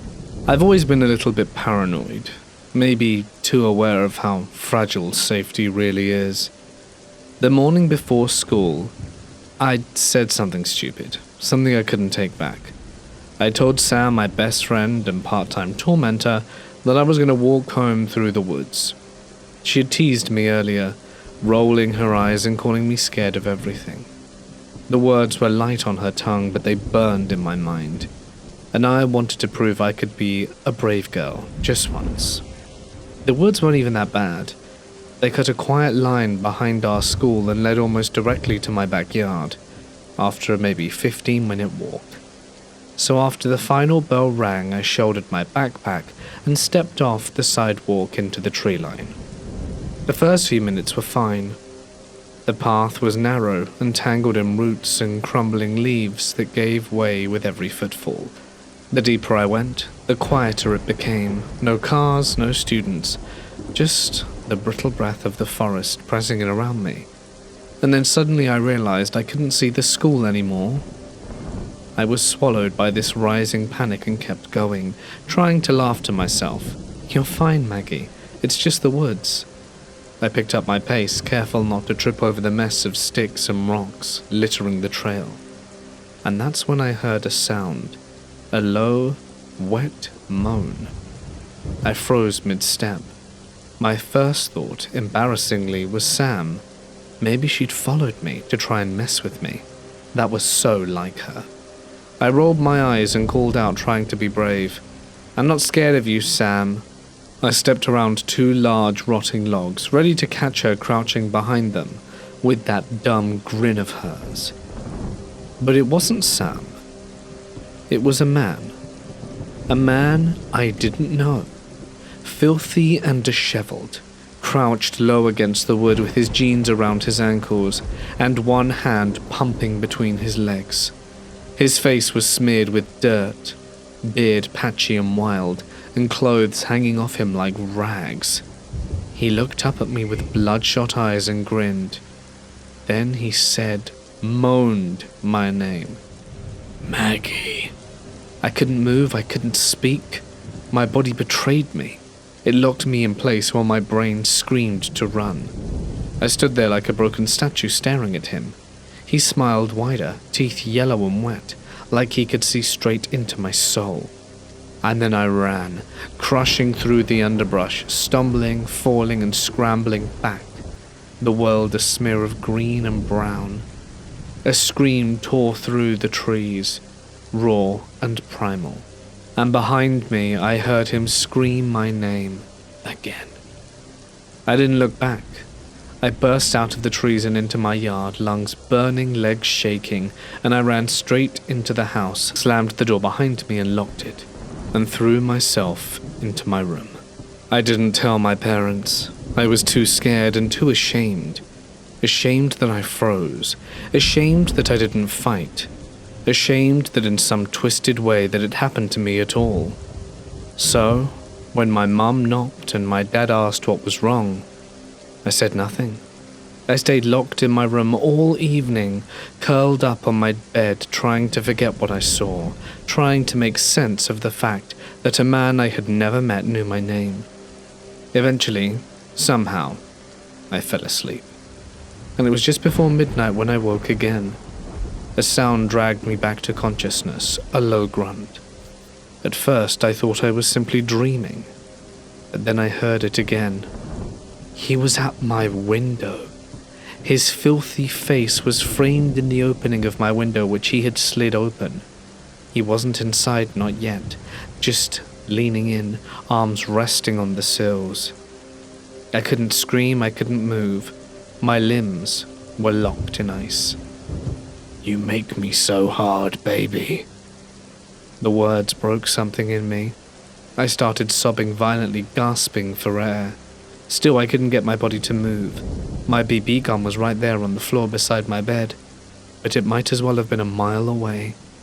He laughed, soft and breathy, like this was all some kind of joke to him. "Please go away," I finally choked out. He mimicked me in a shrill, mocking voice. "Please go away," and then laughed again. And then he began climbing in. I jolted my body back to life. I screamed, and he flinched, lost his grip, and fell backwards out the window. I heard him crash into the bushes, then saw him bolt across the yard and disappear into the dark.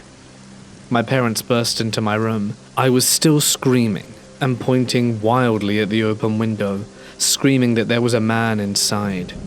My dad didn't hesitate. He limped straight through the window after him, yelling into the night. But it was too late. The man was gone. Police were called, and when they arrived, they searched the area. That's when they found the nest. He had been living in the storage loft above our garage. Blankets, wrappers, even a few empty bottles. A human predator, hiding just yards away from where I'd slept. After that night, he never came back. The police never caught him, but I've never felt safe again. 2 years have passed, but I still check the locks. I still keep my windows shut no matter how hot it gets. I still jump at shadows and panic when I hear noises at night. I've never set foot in the woods since, and I never will. My theory? I think he heard me and Sam talking that morning. Heard her teasing me. Heard me say I'd walk through the woods. We passed by the garage on our way to her car. He must have been in the loft then, just listening. I think he went into the woods that afternoon knowing I'd be there, and I think he was waiting for me. I've never felt more wrong in my own skin. I still don't understand why it happened, but I know this fear isn't irrational. Sometimes it's the only thing that keeps you alive.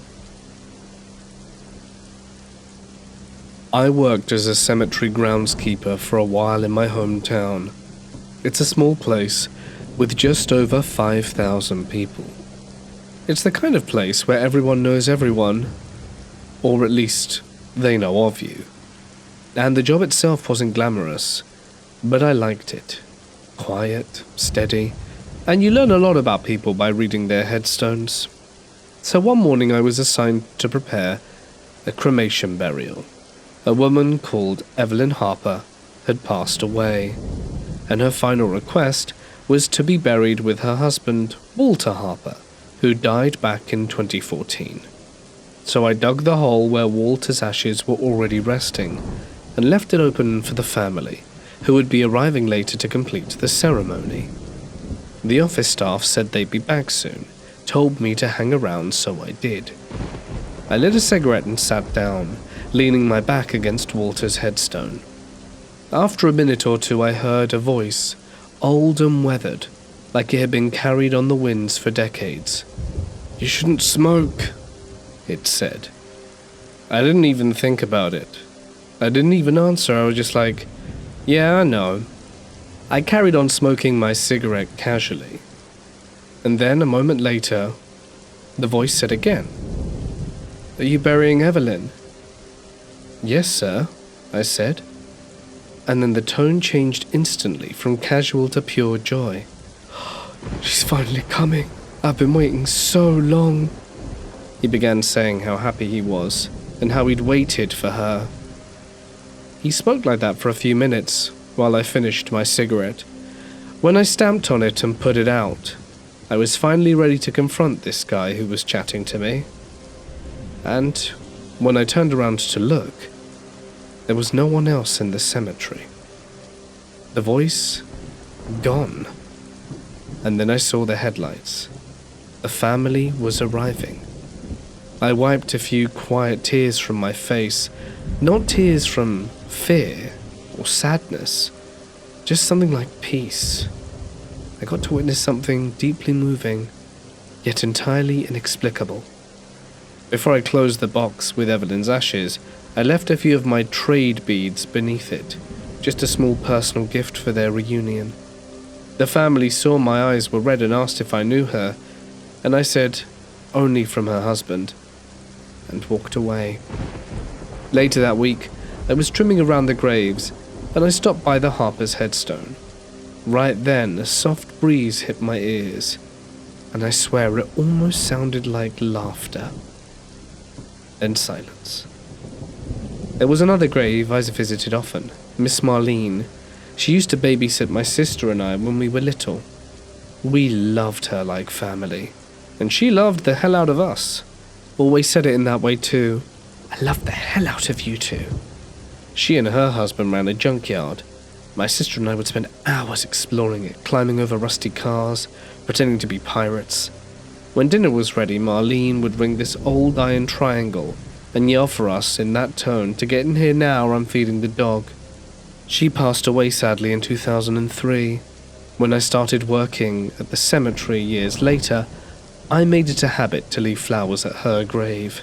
Eventually, I found her triangle in the ruins of the old junkyard, cleaned it up, and hung it beside her headstone, along with a few old yard decorations I remembered from her porch. One evening I was working late, and that's when I heard it. The ding of the triangle. No breeze, no wind to speak of, and no one around. Just that sound. I looked around, but there was no one there. That's when I heard something that made my blood run cold and froze me to the spot. "Dinner's ready, sweetheart. Get your butt in here." I dropped my tools and ran. The next day, I sat next to her headstone like I used to sit at her kitchen table. I stayed there for about half an hour, not saying much, just remembering, laughing a little, and crying a little more. Then I gave that headstone a hug and finished my day strong. I never heard a peep from that part of the graveyard after that. A few years back, I was a public speaker for a while and had some local success and became well known for motivational speaking. One night, I received a text from a random number. They told me a bunch of information about myself that they shouldn't know. I then texted my closest friend at the time with screenshots of the weird number texting me. Then, the number told me to stop texting my friend, as in, they somehow knew I was messaging them. They then messaged him with his full name and address, and told me not to tell someone else about our conversation, and basically blackmailed my friend to stay quiet about it. They went on to claim they weren't trying to threaten me, but were rather really impressed by me and wanted me to join them. I finally just blocked their number, and haven't heard anything since, but it was honestly one of the weirdest interactions I've ever had. I'm a 40-something-year-old man from the South, raised Southern Baptist, and my faith has been my foundation for as long as I can remember. But what happened over the last few Sundays has really shaken me to my core. I work part-time overnight security on weekends. It's an easy enough job, usually uneventful. That is until about 4 weeks ago. It was around 5 a.m. on a Sunday morning, just 3 hours before my shift ended, when the phone rang. It was Todd, the guy who relieves me at 7 a.m. every weekend. "Hey bud, I'm gonna be a few hours late. Car trouble." "Yeah, alright, just get here as soon as you can." That threw off my whole day. Normally I'd drive home, shower, change, and make it to church on time. But with Todd running late, there was no way I'd make it. "It's fine, I'll just go to the night service," I told myself. By the time Todd finally arrived, I just wanted to go home and sleep. At about 4 miles from work, I noticed something. A sign on the side of the road. Christ Community Church, 6 miles this way, and an arrow pointing left. I'd never noticed it before, but that wasn't surprising. I didn't take that road during the daytime, really. Why not? Church is church, right? I turned down the narrow country road, which twisted and curved through dense trees. Then I saw it. A white wooden church, pristine, and behind it stood a small, ancient graveyard with headstones, their engravings too worn to read from a distance. But something about it felt odd. I parked and went inside. The interior smelled faintly of old wood and something floral like dried roses. The moment I stepped inside, the congregation turned and looked at me in unison. What immediately caught my attention were their clothes. The men in dark suits, polished shoes, and stiff collared shirts. The women wore long dresses, lace gloves, and hats adorned with flowers and ribbons and the like. Even the children were dressed in button-up shirts, knee-high socks, polished leather shoes. It looked odd. Especially for me, still in my work uniform. I shook off the discomfort and took a seat near the back. The sermon was beautiful, and the hymns sounded like they'd been sung to perfection, like they'd been rehearsed for years. Once the service ended, the congregation remained rooted in their seats, and the pastor, a lean, tall man with deep-set eyes and a warm but unsettling smile, walked directly up to me. "Welcome, brother. I'm Pastor Paul. We're so pleased to have you here." His voice was smooth. The others stayed seated, their eyes lingering on me. "We have a business meeting this morning," Pastor Paul continued, his smile never faltering. "But we would love to have you join us next Sunday." Something about the way he said it felt more like a command than an invitation. I shook his hand, nodded, and left. The second Sunday, I'm going to be honest, I don't know why I went back, but something about the place pulled me in. When I arrived, the church looked exactly the same. The parking lot was empty when I pulled up, but the pews were filled. And when I stepped in, every head turned in unison. But this time their expression was warmer, as if they recognized me now. Some came up to me, shaking my hand. "It's good to see you again. Are you thinking of joining us?" Their voices soft.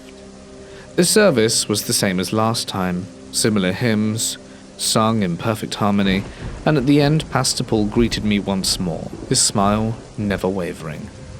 "I knew you'd return." Each week it was roughly the same, as church can sometimes be. And they became more welcoming. But there was something in my gut that told me I shouldn't keep going back, which was weird because I'd always gone to church. Then that morning, my pastor Gary called me. He went on to tell me that he'd missed me in church and asked if everything all right. I'd known this man for a long time, so it wasn't unusual for him to be concerned, to make sure nothing had happened to me.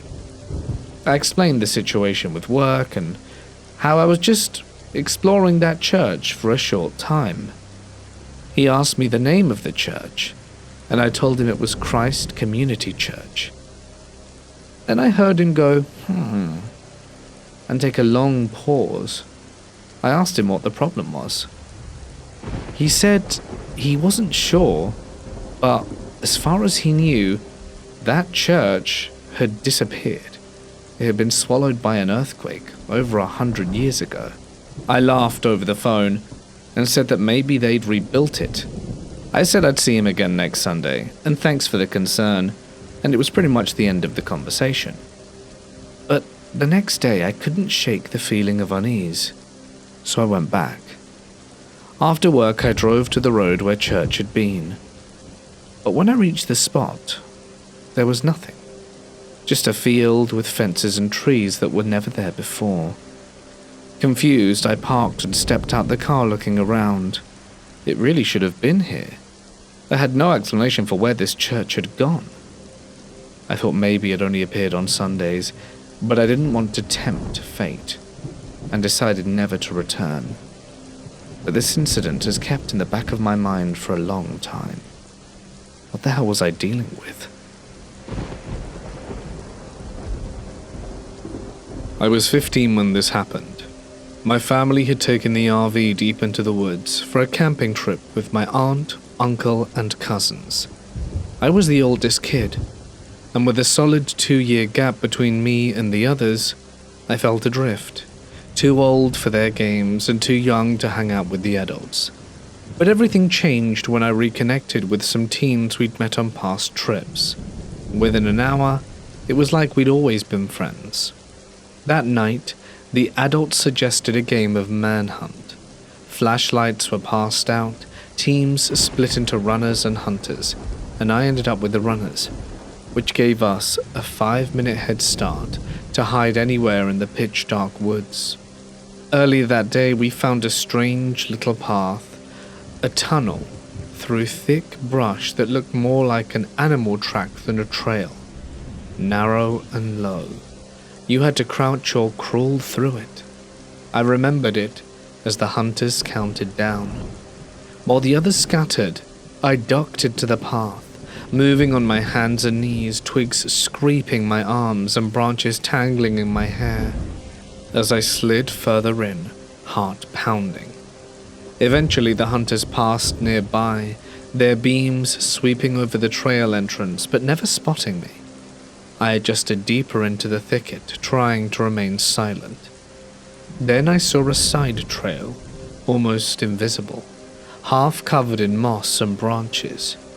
I crawled in, curious. It opened into a small hollow, and there, crumpled in dirt, was the naked body of a young woman, pale, still, and bloodied. I couldn't scream, I couldn't move. My body locked up and I just stared. Her eyes were open and unblinking, and staring straight through me. My knees soaked in something thick and dark. Then I heard movement, heavy steps, panting.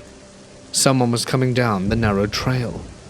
I whispered, and the footsteps stopped. Then they picked up speed. I stayed frozen, barely breathing, and by some miracle the man didn't find the hollow. I heard him lumber past the entrance, dragging something behind him. Metal chinked, soft and sharp, like knives shifting in a bag. And then I ran. I tore out of the brush like a wild animal, snapping branches and stomping leaves. He must have heard. His breathing grew louder as he chased me, and I didn't dare look back. My legs barely worked, numb with fear. I slipped on roots and rocks, and somehow I made it back to the main trail, screaming like hell. Lights flicked on, faces appeared, voices called, and I collapsed in camp, trembling, trying to explain what I saw. The adults went dead quiet, then panicked. My mum and aunt sprinted into the woods screaming for the others, and within seconds all the kids were back in camp safely. Police arrived soon after. They found a man creeping down the trail, knife in hand. Nearby, a black garbage bag full of saws and bloody tools. I don't remember much after that, just the nightmares and how I'd nearly died that night. When I was 20, I moved up to New Jersey with my parents to help take care of my grandparents.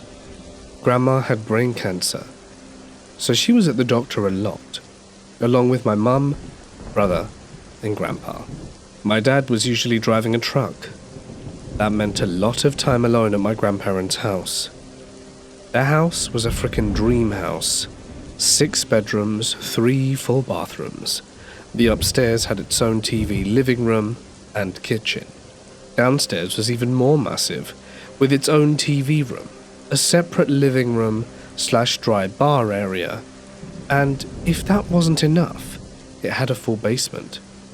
I had been in the house a lot in the past for holidays, but until we moved there, I hadn't actually spent any time alone in the house.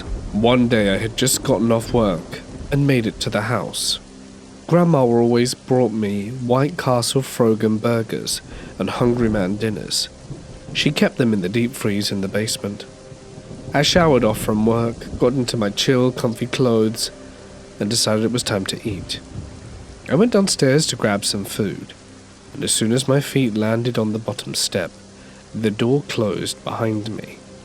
I quickly turned around to get the hell out of the basement, but as soon as I reached for the doorknob, the door creaked open. And that was my first experience there. It's important to note that upstairs had a long hallway that all the rooms broke off from. It had the original hardwood from when the house was built in the late 50s, and every footstep could be heard throughout the house with loud creaks and pops. Bowed boards were pushed back down into place as you walked. Another time while alone, I was downstairs digging through movies to watch in the first TV room. The TV room was cozy and warm. One side was a complete row of windows that let the sun in and lit up the nicotine-stained walls and the pile of VHS tapes I was rifling through. As I dug through the tapes, I heard the sound of someone casually walking upstairs. It was kind of comforting because I figured Mum was home, or maybe my aunt came over. I didn't really pay it much mind. I continued digging through the tapes until I found Major Pain, one of my all-time favorites, which I decided to watch upstairs in the TV room that I usually hang out in. As I was walking back through the house to get to the stairwell, I heard the walking upstairs again. It was light and casual, heading in my direction. I topped the stairs expecting to see Mum, but no one was there. I looked in every room and bathroom upstairs trying to find anyone, but there wasn't anyone there. There's only one set of stairs upstairs, and it lands right outside the upstairs TV room, so it's impossible not to see or hear anyone who comes up while you're in that room. I had been watching the movie for about an hour without any disturbance. I was a little freaked out by the unexplained footsteps, but I chalked it up to the old house settling, when all of a sudden from the far side of the hallway, the side furthest away from the stair set and from me, I heard the steps. They were coming my way. This made the hair on my neck stand up. I knew there was no one there except for me. It didn't sound like the house creaking like old houses tended to do. These were clear-cut footsteps. One by one, they landed at a slow but constant pace, heading my way. They kept going until just a few steps from the doorway, and then stopped. I mustered every ounce of courage I had. I got up and leaned out the door. From the doorway, the main stairwell was on my left, and the hallway led down to the other rooms on my right. I looked down the hall to the right where the steps had been coming from, and saw nothing. Then the very last door on the right, the doorknob slowly turned until it clicked. That room had thick, padded carpet, so it took some effort to push the door open. After the doorknob clicked, the door pushed in a few inches. I went back to the TV room, locked the door behind me, turned the TV up and tried to chill out. On another day after work, I had come home and eaten way too much, so I decided to take a nap in the upstairs TV room. That was the comfiest couch in the house. A brown, fuzzy couch that smelled of Newports like my grandparents smoked. It made it extra cozy because it smelled like them. Anyway, I fell asleep for about an hour until I heard a scream come from downstairs. It sounded like a little girl. It was loud enough to wake me up, and I figured it was either a dream or maybe Grandpa was home and had the downstairs TV cranked. I shut the TV off and went downstairs to check it out. I looked through all the rooms before coming to the downstairs TV room. I opened the door, and it was empty, just like all the other rooms. Then upstairs I heard those footsteps again, but this time they were running down the hall, and the little girl's screams happened again, only this time from upstairs. Eventually I told my aunt about all of this, especially the footsteps. She looked me dead in the eyes and said, "That's happened my whole life." I'm talking to my dad about it, and he said it's been a thing for as long as they lived there. They gave the ghost a name, and she said she was a woman, but I can't remember the name now. When the area was being zoned for houses in the 50s, it was found to have Indian burial mounds. The contractors dug up these mounds and buried all the bones and artifacts in a quarry outside of town. And Grandpa said weird stuff had always happened since they moved in. Me and my brother were in the basement playing one day. Like most days, we were home alone. The basement was packed with all kinds of random stuff my grandparents had collected from over the years. We dug around and got scared witless by some mannequins my grandma had. We got over our fright and started playing with them. We dug around behind where they were all stashed and found a hole in the wall. It was about 2 feet and round, and looked like someone had broken the concrete with a pickaxe to get through the ground beyond it. The hole went in for about 3 or 4 feet, and then seemed to end, but the basement was honestly too dark to tell. We decided to grab a flashlight and look in it. As soon as we shone the light down the hole, a mighty gust of air came flying out at us. It kind of smelled like it does after it rains. It hit us so hard it blew our hair back and turned some of the mannequins on their stands. And we never went to that part of the basement again. I am currently studying law, and last semester had a creepy encounter with a boy on campus that still leaves me with the hair on the back of my neck sticking up straight. I've had several strange encounters in my life, and had a hard partying phase for a while that certainly left me in a precarious position. However, never in my life have I felt so uncomfortable and so suspect based off one interaction, especially considering this was on the heels of a time spent in Paris, during which I'm almost certain my friend and I were human trafficking targets at a club one night. It was around President's Day weekend.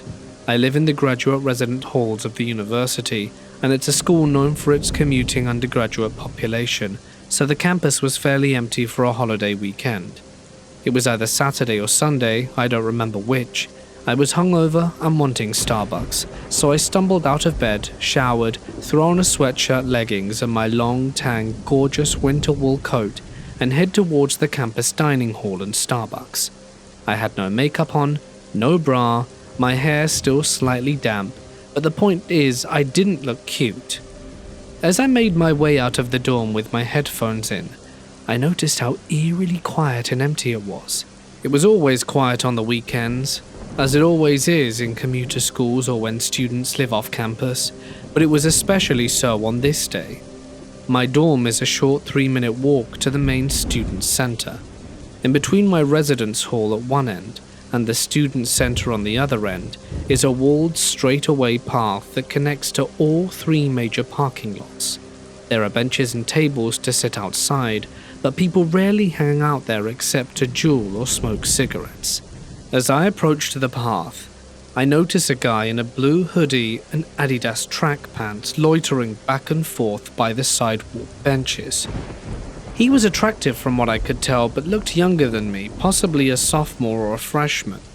I didn't think anything of it at first, as many people from the university and public enter onto campus via this path, except he seemed to be waiting for me to come towards him. And just as I did come within a short distance of him, he began walking towards me. Now, right down the path, head on. So I think perhaps he was heading towards the dorms or parking lot.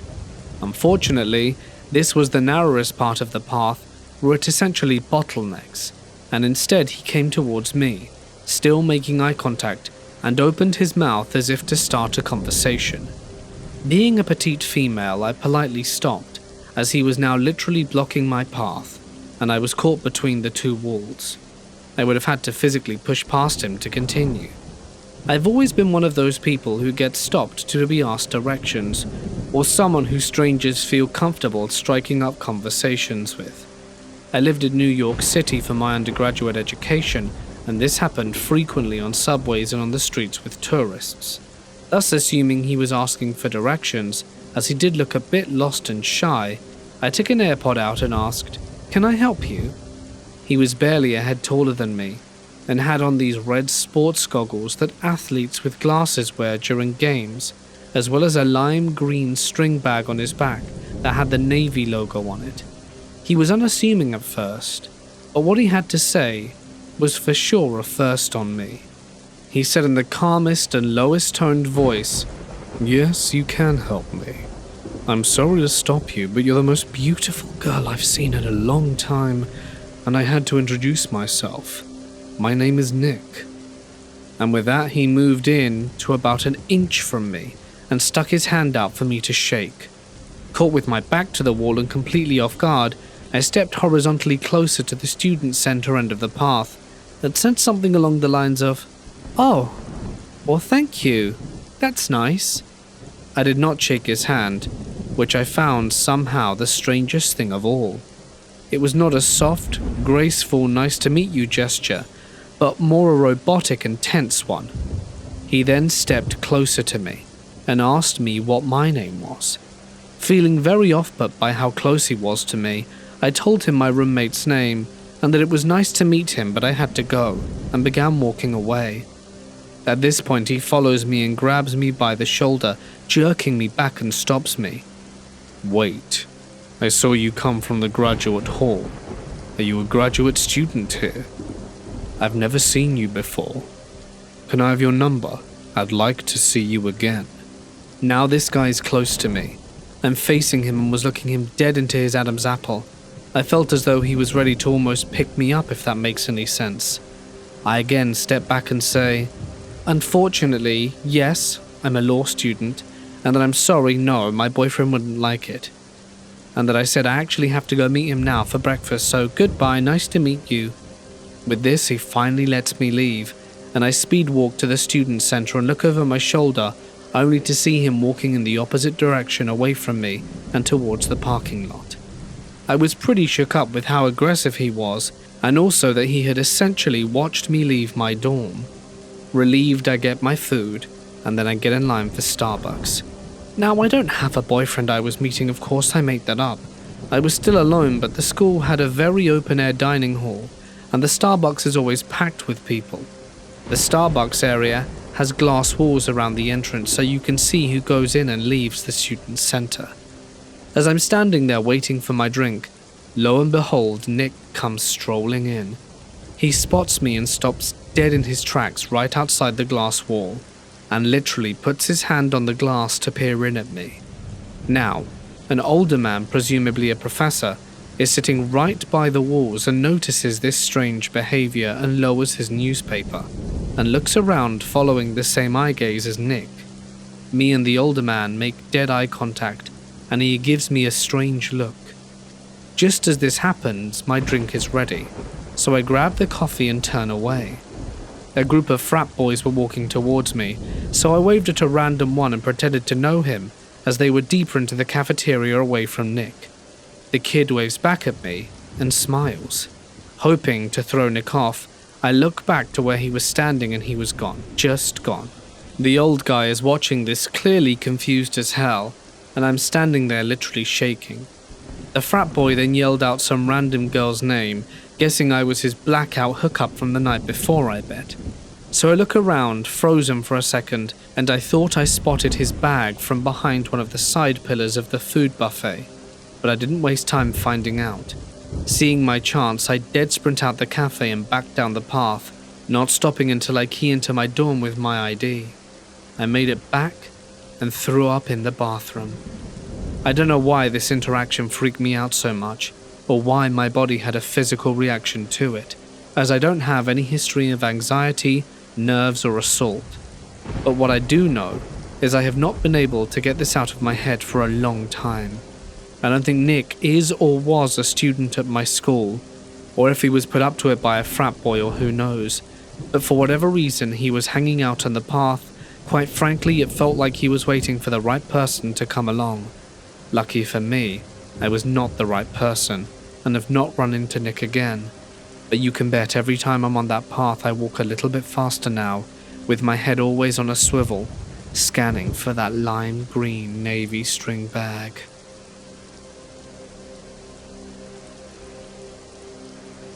I'm a 28-year-old woman living in Finland, with my husband, 10 years my senior, in my parents' detached house, nestled in the Finnish countryside, surrounded by vast fields and dense forests.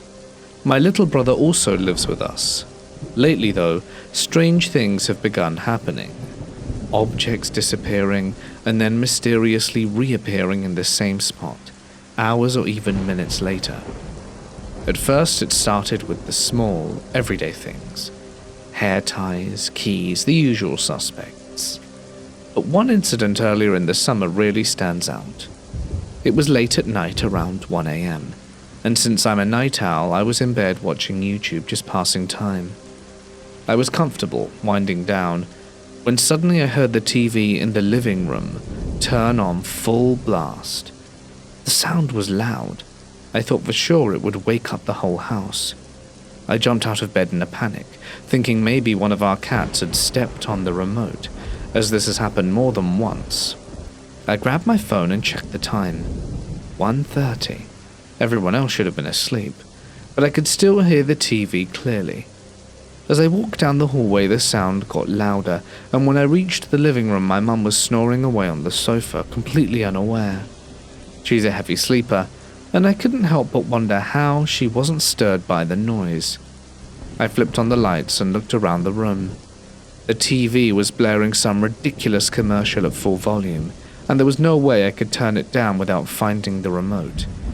I began checking every surface, tables, chairs, under the sofa, between the cushions, everywhere, but it was simply nowhere to be found.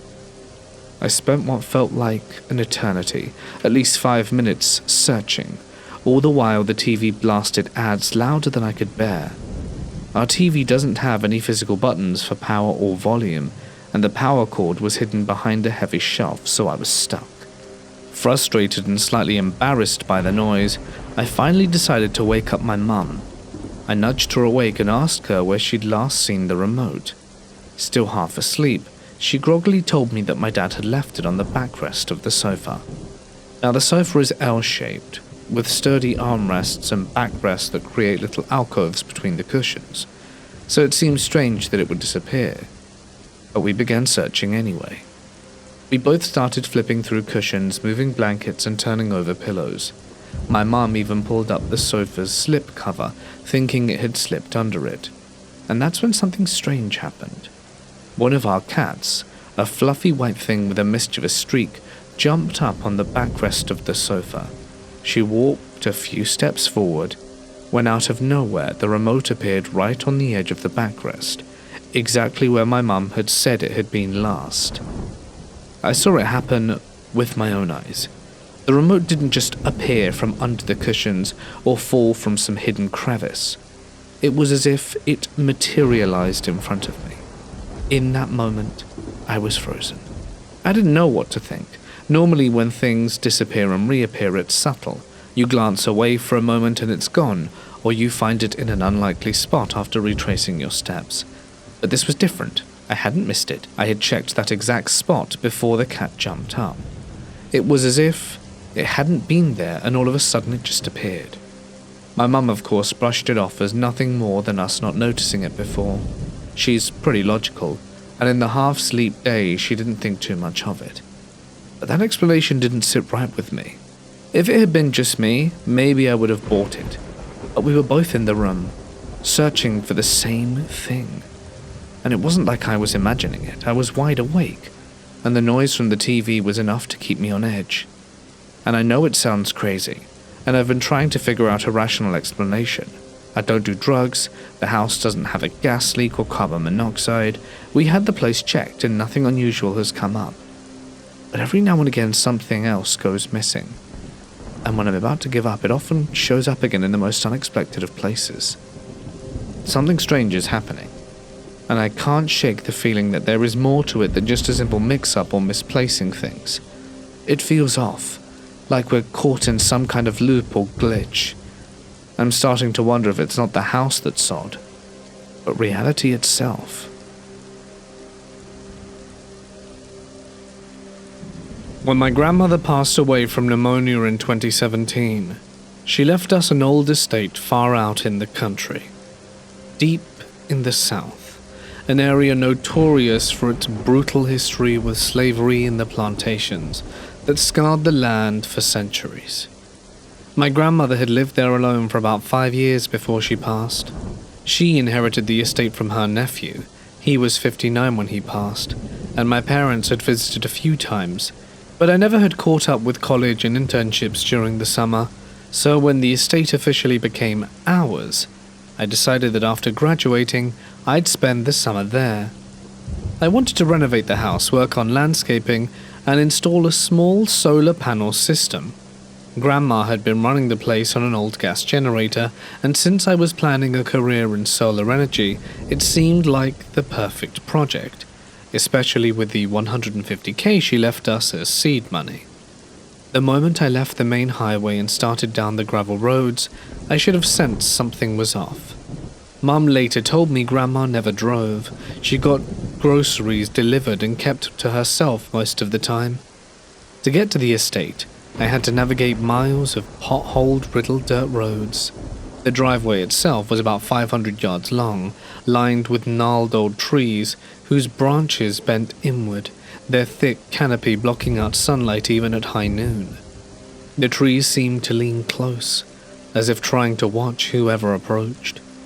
When I pulled up to the house, it was a nightmare of neglect. Spanish moss draped over every surface like ghostly cobwebs. Weeds choked the flower beds, briars crawled at the porch.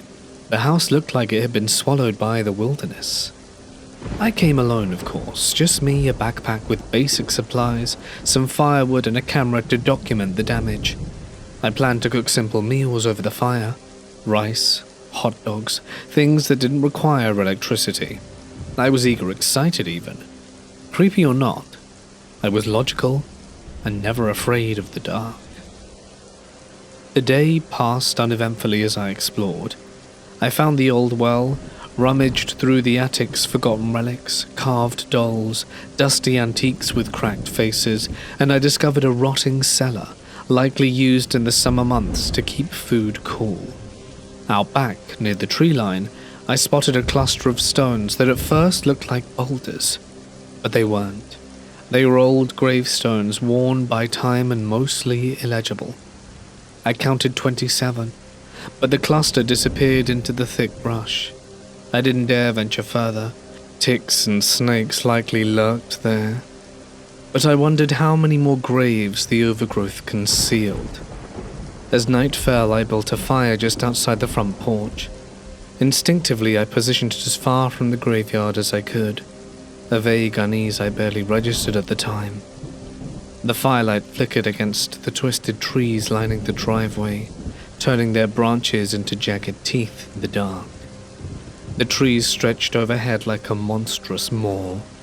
The long driveway, a throat, that disappeared into pitch black nothingness. The half moon barely pierced the canopy, casting an eerie glow. Then I noticed something. Through the smoke and flickering flames, there was a figure moving down the driveway. It wasn't just a shadow. It seemed darker than darkness itself, with an almost unnatural shimmer, like a black hole bending light around it. My breath caught. I grabbed my flashlight and shone it directly down the driveway.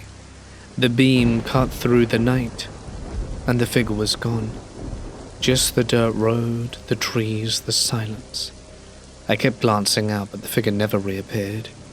I told myself it was a trick of the light, maybe smoke or a passing cloud. But the unease grew. I felt eyes on me, a watching presence.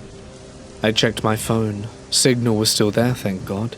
I went inside and chose a guest room on the second floor at the end of a long hallway, away from Grandma's bedroom. The mattress was lumpy but surprisingly comfortable, and I quickly fell asleep. At around 2 a.m., I woke to a low moan, distant, haunting almost inside my head. I thought I was dreaming until the moan escalated into a heart-wrenching wail mixed with sharp, echoing claps and distant screams.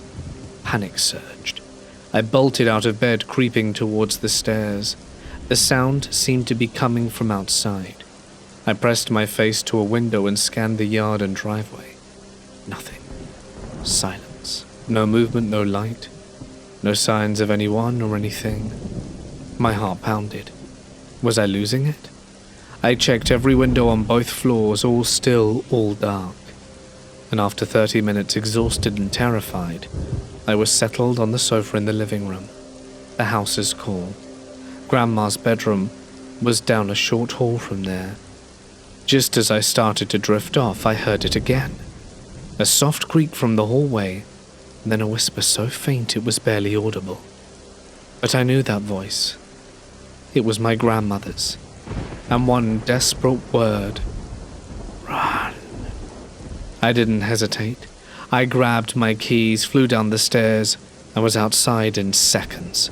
I jumped into my truck, hit the gas and tore down that devilish driveway. The trees seemed alive. Shadows gathered under their branches like hundreds of blackened hands, reaching out. The further I went, the more shadows emerged. I hit a massive pothole on the back road and blew a tire, but I didn't care. I floored the accelerator until I reached a run-down motel, the kind of place you pray is empty, and never have I felt so safe in my life. I never returned.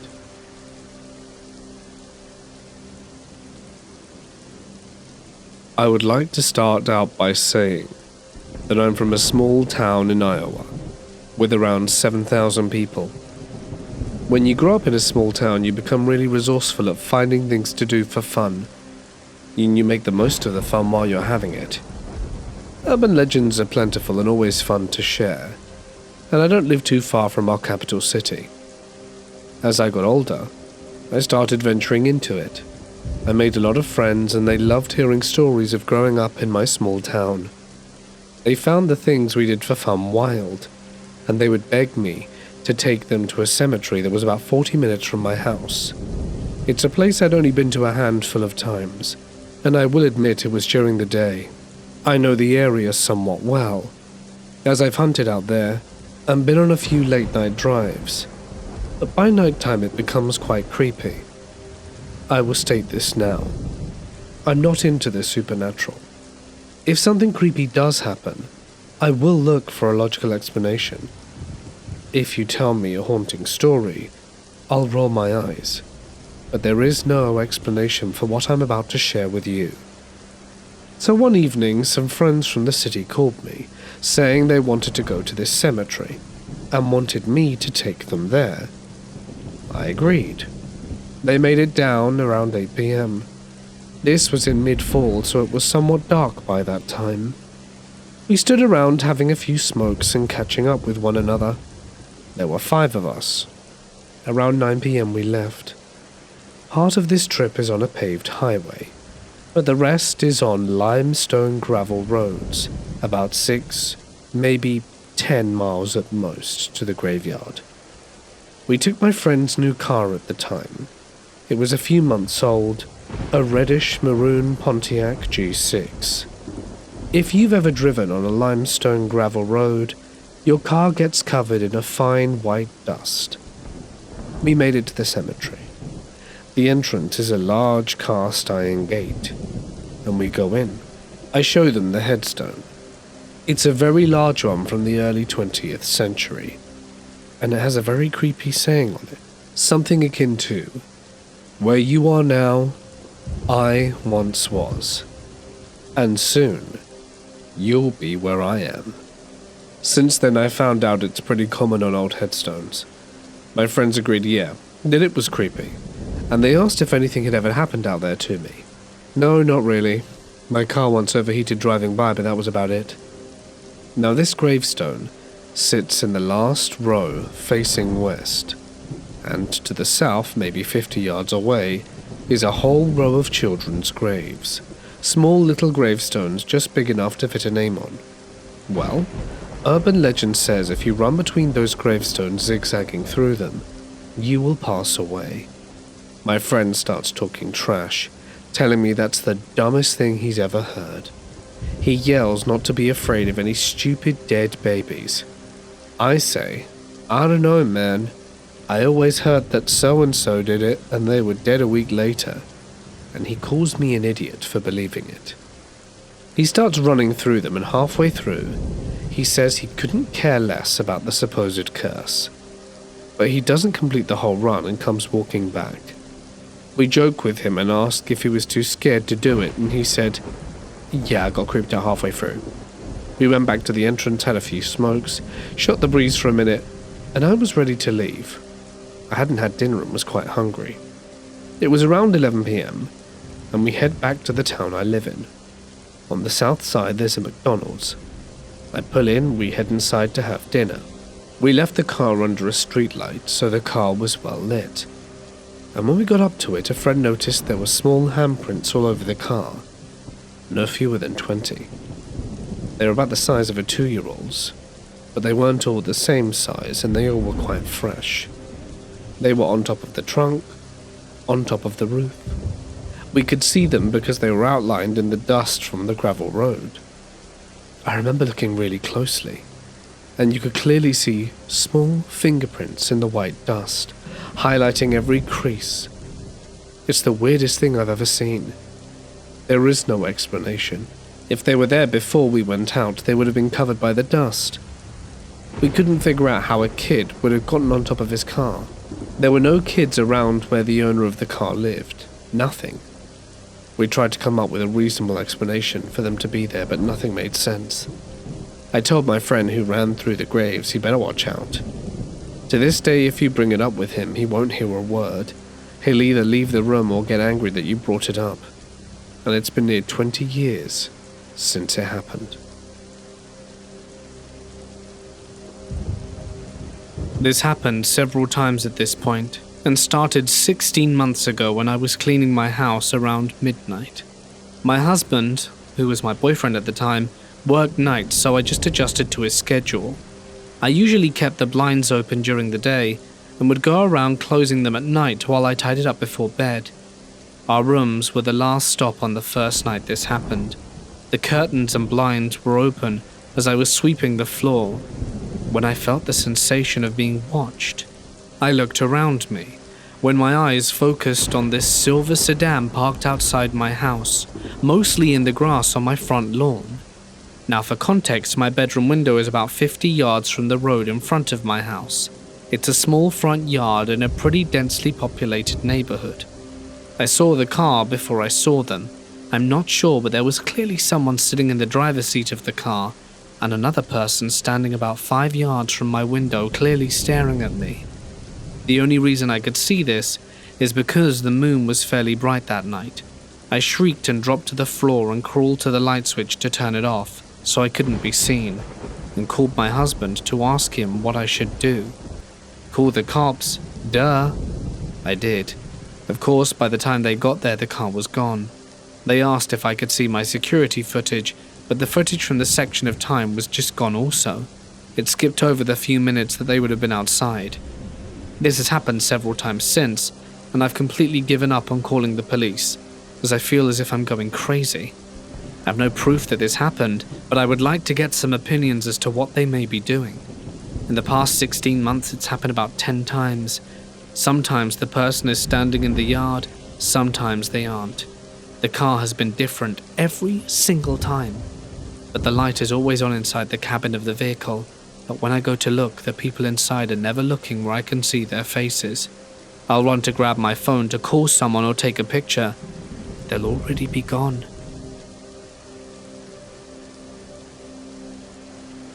This happened around 17 years ago during summer break.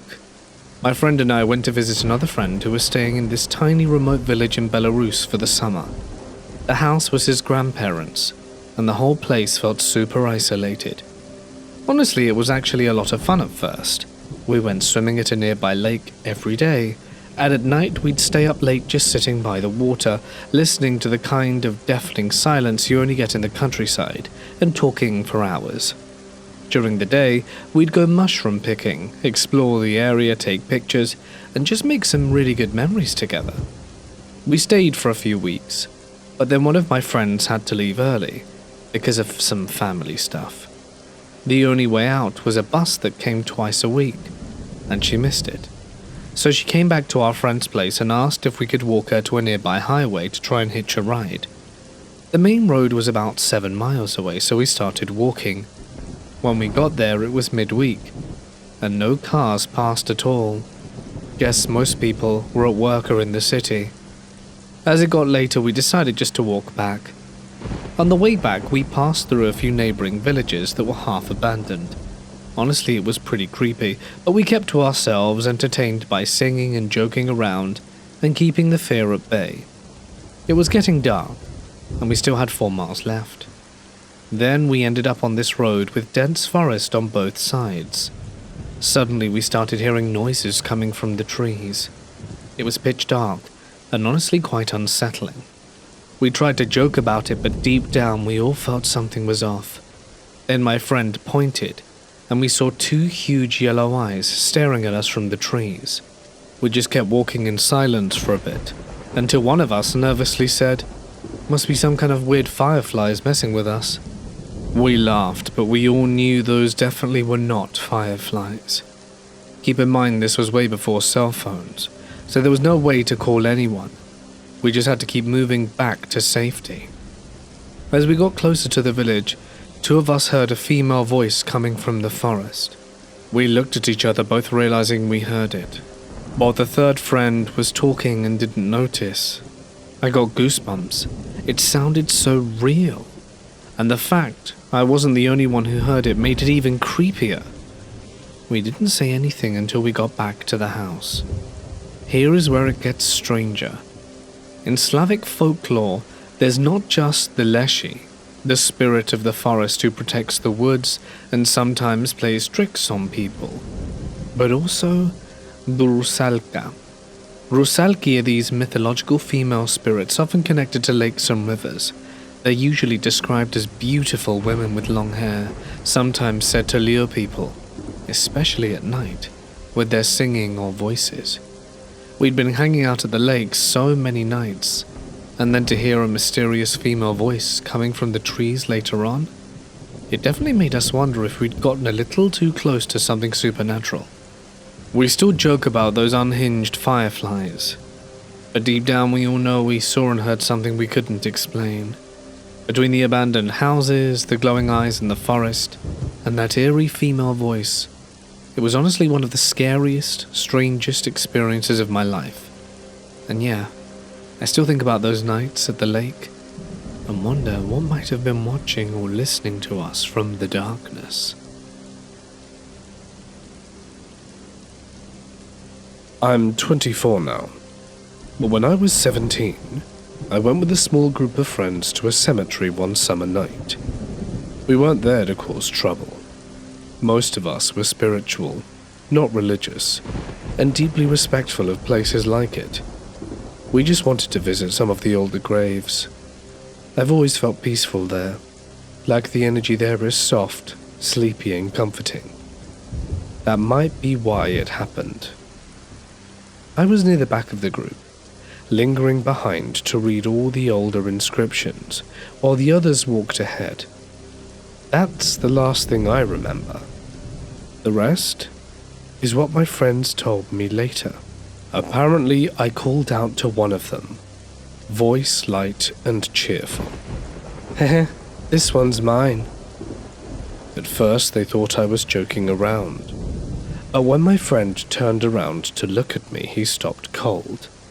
Because it wasn't my voice. It was higher pitched, stranger, and off. And the way I spoke, the accent wasn't one that was mine. I shouldn't have died. It wasn't my fault. That's when the others walked back towards me. One of them asked, "What do you mean?" I looked right at them and said, "Well, you see, I was playing in the barn with the kittens, and the man came in with a gun, bang. I don't know why he did it. He was my daddy's best friend."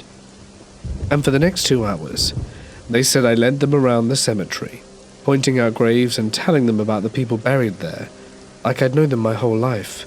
Names, stories, deaths. One of my friends had her phone out for a light. She started recording, partially because she was scared, and partially because she wanted to fact-check whatever I was saying once we got home. Eventually, I stopped in front of a grave and stared down at the headstone, and I frowned. "This is my brother. He got to live long time. It's not fair. I wanted to live too." And then I stomped my foot like a child and collapsed. I didn't wake up until we were back at the house. The first thing I felt was a splitting headache, the worst of my life. I don't remember a thing about reading those old headstones. And they showed me the video. And it was me, but it wasn't. My voice, my posture, my expressions were all different. And everything I said checked out. We looked it up online, dates, names, relationships. Every story matched. Except for one detail. The grave I collapsed on, the one I said was my brother, wasn't related to the girl I'd apparently been channeling. Not by blood. It belonged to the son of her father's best friend. The same best friend who, in her words, shot her dead in a barn while she was playing with kittens. I haven't returned to that cemetery, and I'm not sure if I ever will. I can't say for certain what will try and snatch my body next time, but I don't want to give it any chances. I'm a high school student, and this started in October of 2022 on a Jewish holiday called Yom Kippur, which translates to Day of Repentance. On that day, I went to the town square and just chilled there, met some new people and spoke. and being bored, I chose to go along with my peers in the hopes of meeting someone new. That's when I met a girl called Emma. I met her through mutual friends. She went to a different school in a different town and often doesn't come near mine, as her parents are divorced and her mum has custody of her in her own town, while her dad lives in the same town as me. We spoke a bit. She was shy and socially awkward, and I made up some stuff about my parents wanting me home as it was getting late. Before I left, she asked for my Instagram. I'm fairly active on social media, mostly posting comedic stories, just low-effort jokes that people seem to like. I've noticed that she always views my stories first. Coincidence? Perhaps. But it seems to be seconds after I post them, which I suspect maybe she had notifications on for, but maybe that was just my ego. She responded to a lot of them. She texted in a flirty way, and a lot of heart emojis, and things which were flirty. I got a bit of a creepy vibe when she started sending dirty texts, but I assumed she was just joking. Around December was the first time she tried to meet up with me. She persuaded me, but I didn't crack under peer pressure, so I just kept up with some excuses. Around mid-January, she started texting me on WhatsApp. I never gave her my number, but it was safe to assume one of our mutual friends gave it to her. A bit creepy, but whatever. There were a few phone calls that I missed because I was busy, and she kept texting me inappropriate jokes and I started to ignore her, usually just replying one-word answers. That's when she got angry, but I just hoped shutting her out would be the best way to move forward and to give her a hint. But in February she crossed a line. Out of the blue she texted me the name of my street and a number to try and throw her off my tail. I just responded with a question mark. She followed up by telling me, "That's where you live, isn't it? Your mate told me, isn't it?" Being freaked out, I left her on red, hoping everything would go away. In the meantime, I tried figuring out how she got the address. I did some online digging, and it was the address that showed after searching for my father's full name, one I'd never told her. She messaged me again a few days later, asking me to let her come over. I told her to leave me alone, and she tried to convince me to take her out on a date. I told her I was gay. She called me every homophobic slur in the book, some of which I'd never even heard. The following morning, she sent me a voice message from a different account, telling me how much she was sorry and that she loves me. I told her again that I was gay, and that I'm just not interested. Then silence. Have I reached peace at last? It's been a few days without hearing from her, and all was good, and I quickly forgot of her existence. But around a week after the whole ordeal, my mum was supposed to drive me to school, but when we got in the car I noticed a tire was punctured. I had a bad feeling about it. In hindsight, I realized that my dog barked maniacally the night before, but I assumed it was just me being delusional and one of those coincidences. Over the next few days, I had that sinking feeling that something was wrong, like I was being watched, every time I was following a routine like going to the gym or walking the dog. I thought I saw her at the mall, but there are only 2 malls in my town, so it's not unlikely. She didn't seem to notice me. A day before my birthday, I got a bouquet of flowers delivered to me along with some balloons and a note just saying, "I love you."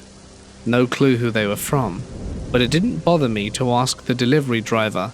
I just guessed my friends were messing with me. They knew I was on edge about this, but I wasn't sure if it was them. For my birthday day, I went out with my friends to drink. I take an antidepressant, so I often don't go crazy when I drink, only a little drunk. The parents of my friends who live 20 minutes away were on vacation, so he was the host. I posted some pics to my story of us just messing around in his front yard. We made too much noise, and the cops were called, so we had to cut it short. Walking back home, I felt paranoid. I get a bit worried when I drink, but I tried to ignore those thoughts. There was a woman who kept a short distance from behind me, but again, I ignored my gut and assumed it was a coincidence. I stopped on my walk and went into some shrubbery because I just had to bath, and I felt my hair being pulled into a ponytail. It was the lady. She held my hair for me. She told me to sit down and wait before I continued. I listened to her and sat cross-legged with my face looking down. I had my face down out of shame, because I was afraid I'd suddenly puke all over her face if I looked up. She looked familiar. Her voice was oddly familiar too and soothing. She was pretty touchy, but I didn't overthink it as I was out of my senses. That's when she began slowly moving her hand towards my pants and genitals, and I finally told her to stop. I looked her in the face to try and stop her when suddenly, as you probably would have guessed, it was Emma. I tried to get up, but I couldn't. I was too dizzy. She went to grab my shoulder, but I slapped her hand away and told her to leave me alone. She put her hand under my chin, and that was it. I don't remember why, but I reflexively punched her. It was just a weak punch, but a punch is a punch. She backed off, and I apologized and stumbled away, and I cried on the walk home. I am a pacifist and strictly anti-violence, and I never punched another person. It's against my moral code to punch a woman, but I still felt guilty. I got a message from an unknown number telling me I'm a dead man, but since then, nothing happened. But I'm still paranoid, guilty, and disgusted with myself. I haven't heard from her for 3 months, and honestly I'd like to keep it that way. In 2007, I was 11, and my mum moved us to a small town near our family's reservation. The part of town where we lived was built on old indigenous burial grounds. It was me, my mum, 2 younger siblings, and a cousin a couple of years older than me. We always heard things, people saying our names, stuff being moved, stuff seen out of the corner of your eye. But being so young, it slipped our minds easy. What didn't slip our minds was the uneasiness we all felt. All of us constantly felt watched. We were never truly alone in that house.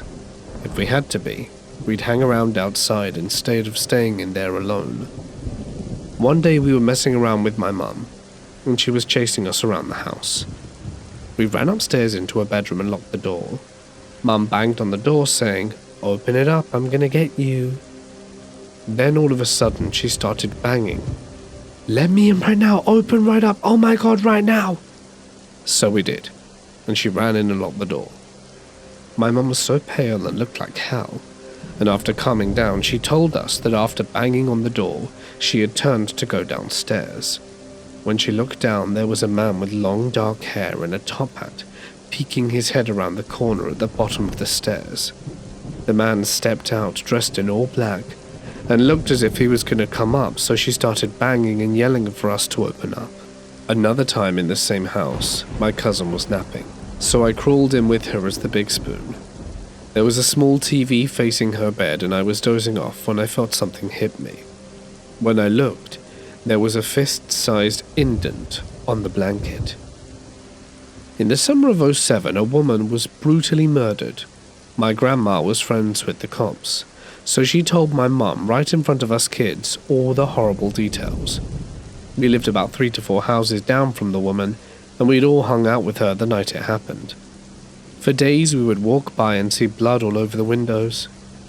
A couple of weeks later, we were walking by the house and saw that poor woman in her window. My cousin and I started running because we knew what she looked like and knew what had happened. We got so scared, obviously. Thankfully, we moved out that summer. The Okefenokee Swamp is located mostly in South Georgia and partly in North Florida. I'd been going there since I was a kid. My dad and uncle were avid outdoorsmen, and I grew up learning to love the same things. Now, if the first thing that came to your mind when I said swamp was alligators, you would be correct, and the Okefenokee has some of the biggest around. It may sound super scary to non-Southerners, but the old saying really is true. If you leave them alone, they'll leave you alone. Canoeing slowly across the dark, tea-colored waters, if you pass too closely to one, it will quietly slink into the murky depths. He's not coming to get you. You've simply interrupted his sunbathing. As elementary school kids in South Georgia, it was kind of a rite of passage to go on the Okefenokee field trip and be led on a guided tour by Okefenokee Joe. Joe was a true outdoorsman, extremely knowledgeable, friendly, good with the kids and funny. A little strange but generally regarded as a good guy. A local legend. He would get that boat closer to the big gator than my dad ever let me. He taught us kids about them. We even got to hear the mating call of some of the males and watch a lot of their behavior up close. He would also show us all the birds, snakes, and other wildlife. The denizens of the swamp were so used to Joe's boat that they didn't flee when he got close. Great memories. Anyhow, fast forward to my adulthood, and I still have a great love for the outdoors. I had recently gotten married and was successfully getting my wife and stepdaughter into kayaking, camping and hiking. I had broken them in fairly easy, calm lakes and beautiful crystal clear springs fed Florida waterways. We'd encountered some gators, but the girls had already become comfortable with the fact that they don't want to hurt humans. I decided it was time to go out to the Okefenokee and show them my childhood swamp stomping grounds. We headed out one weekend, kind of on a whim. I hadn't called ahead to reserve a campsite because I assumed it wouldn't be that busy yet. But I was wrong. Every tent camping site was booked. I was pretty visibly bummed out, so I guess the ranger felt sorry for me. She instructed us to hold on. She was going to check one more thing. When she came back, she had great news. There was a primitive group site available, and if you aren't familiar, these are larger sites that are usually for big groups like Boy Scouts, usually situated away from the main campground areas. They do not have electricity, and we camp 100% primitive all the time, so it wasn't an issue for us. The rangers explained that this particular group site had been closed for 2 seasons due to the road being washed out. They said they had just fixed the road the week before, but hadn't gotten around to relisting the site as available. She offered to sell it to us for a normal fee, instead of the group fee. We paid and she vaguely shows us on the map how to get to our home for the night. I remember thinking, damn, that's far as hell from the other sites. It's going to be nice and quiet. Perfect. While at the office, we learnt that evening there was going to be a ranger-guided night paddle. This particular park inside the Okefenokee is a designated dark sky park, meaning there is very little light pollution. I was already excited about showing my family the stars and Milky Way, so getting out onto the water at night and seeing the skies that way sounded sweet. We decided to sign up for the night paddle and headed off to find our campsite. Once we got there, you could tell right away the area hadn't been used in several years.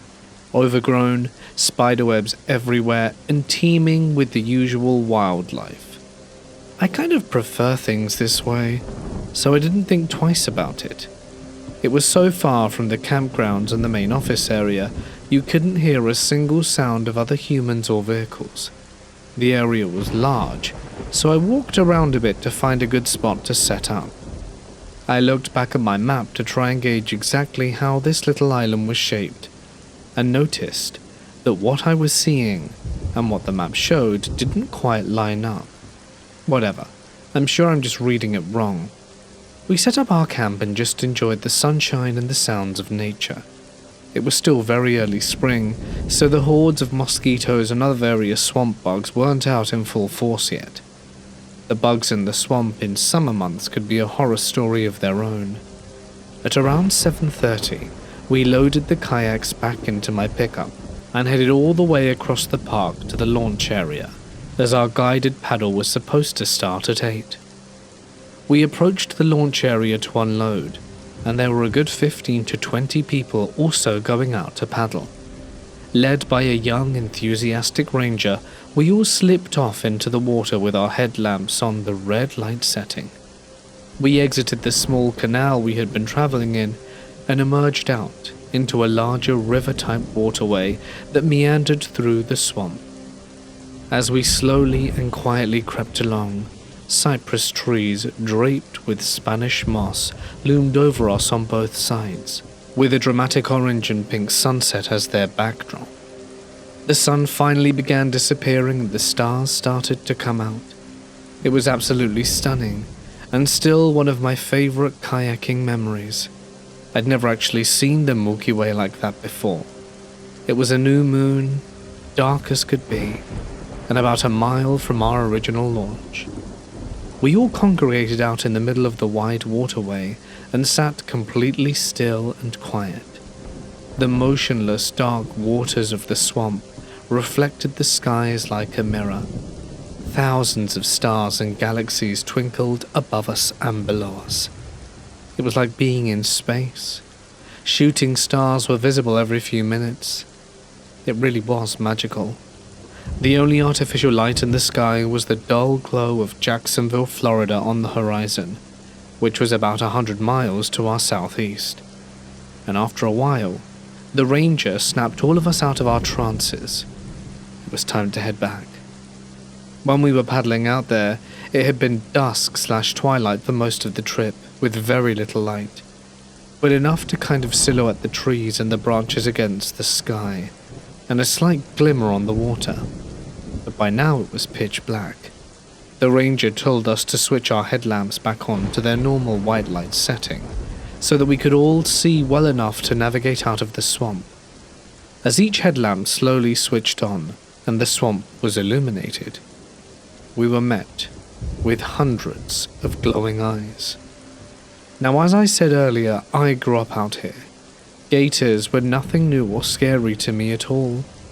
However, growing up, we never really stayed out on the water past dark.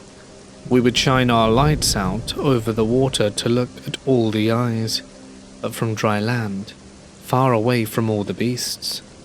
Now I found myself and my little family quite literally pushing past floating gators with our kayaks. They were absolutely everywhere, all over the sides of the channel, as well as blocking our way to the center. The ranger was leading and assuring everyone not to worry. He paddled up towards a huge group of shining eyes ahead of us and pushed right past them. Most of the eyes just disappeared under the water, but the gator directly in the ranger's path thrashed, and his tail actually hit the kayak. Sharp gasps from the group pierced the otherwise quiet southern night air, but the ranger showed zero signs of panic, which was reassuring. We all just trusted the young man that we weren't going to really piss off these gators by kayaking straight into them. And as we went along, the sounds of the gators being bumped by kayaks and thrashing were heard every few minutes. There weren't any other jarring sounds or movements, just the constant calling of frogs, cicadas, and splashing of these disturbed dinosaurs. When we finally turned back into the small channel that led to the launch, there were no more glowing eyes.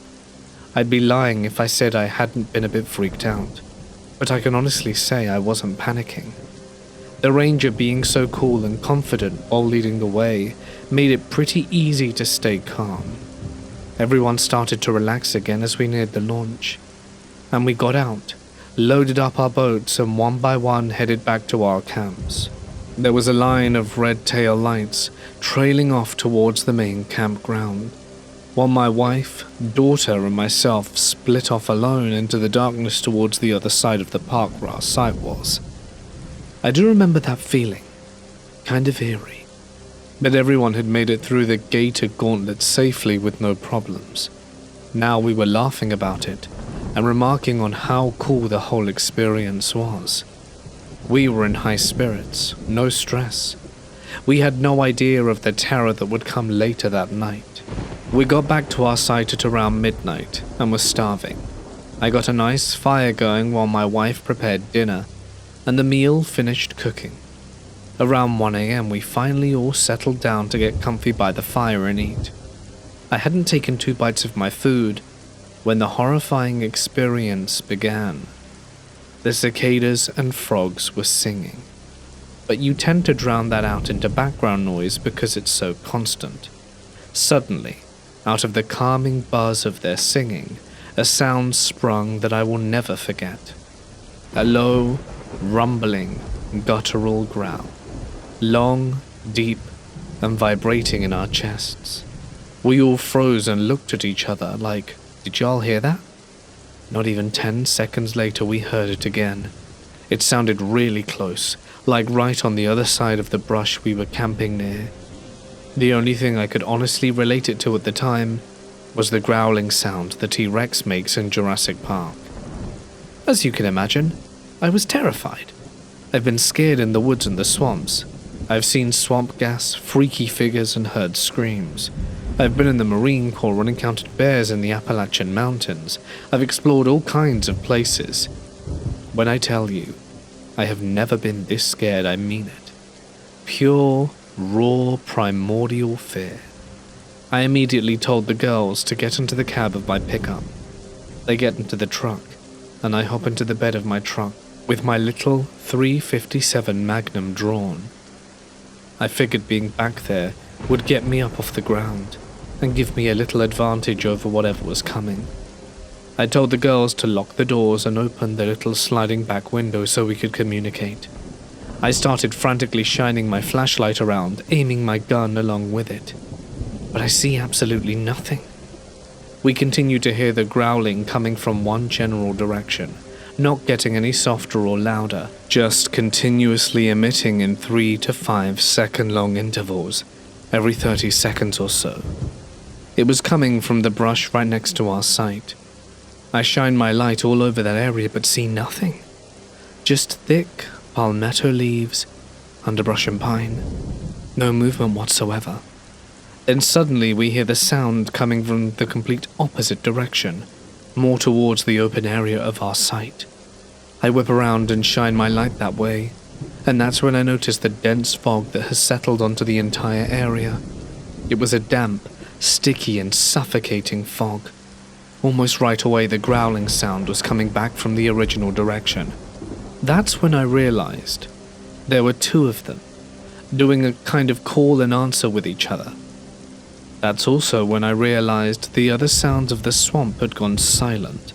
Nothing but the call and answer of whatever was making these absolutely gut-wrenching sounds.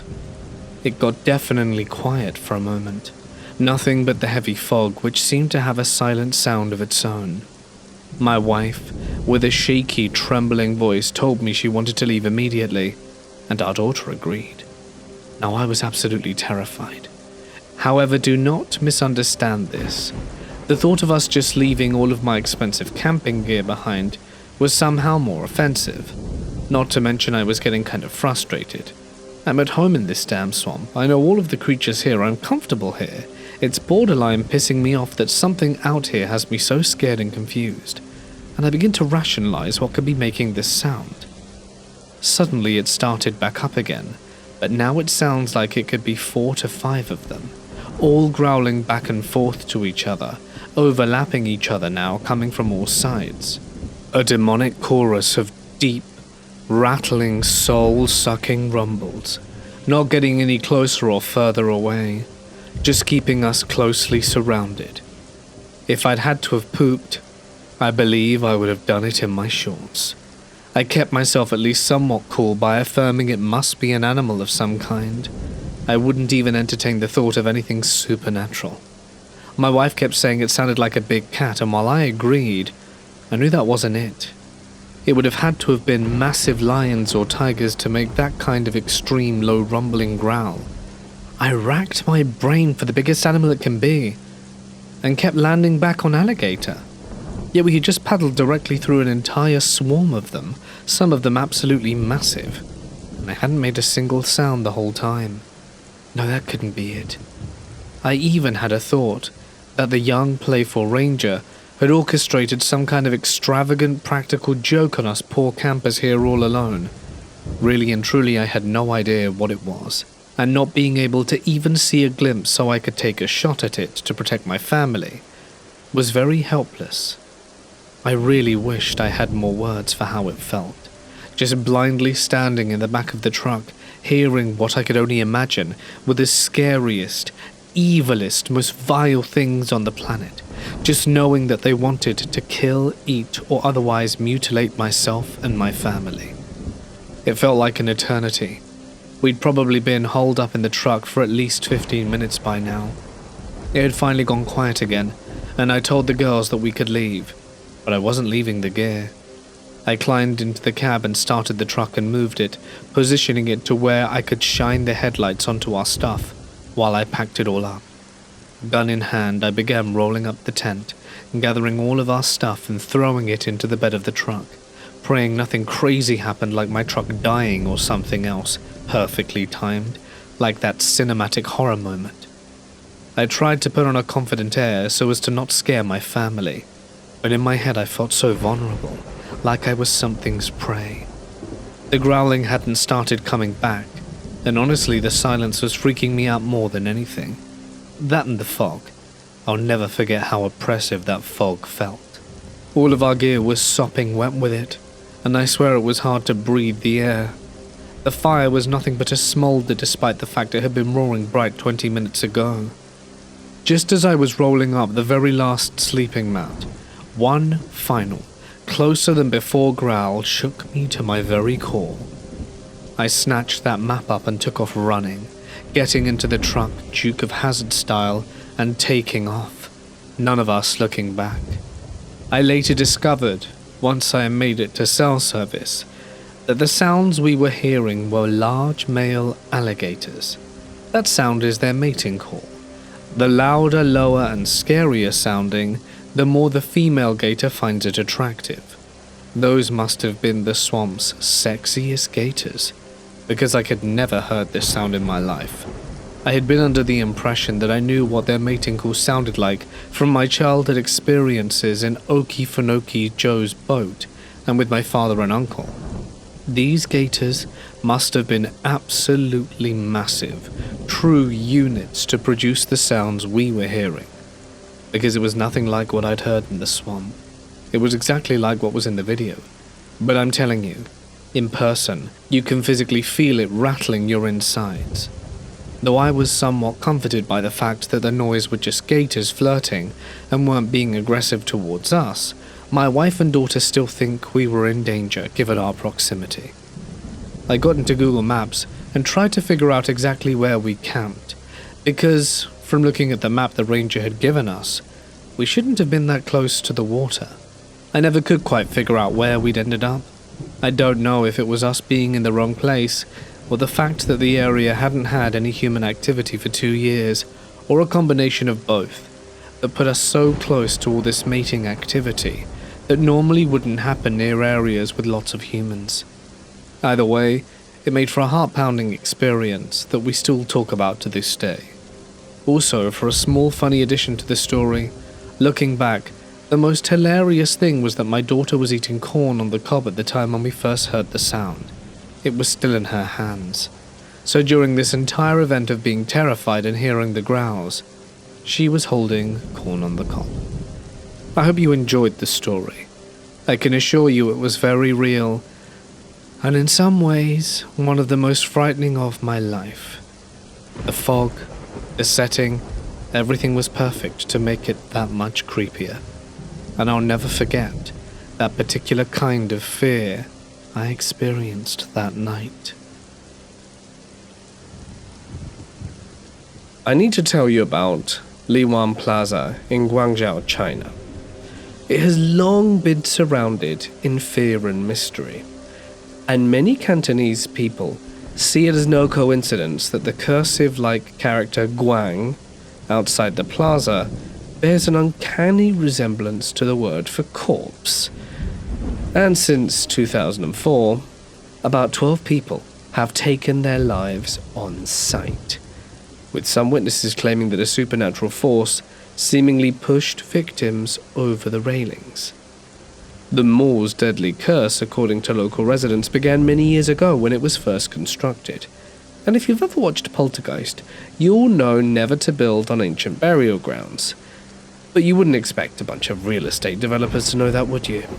Home to a Qing dynasty sacrificial chamber, inspectors failed to notice 8 empty coffins when erecting Liwan Plaza. now a large jewelry market near Shangjuan Pedestrian Street.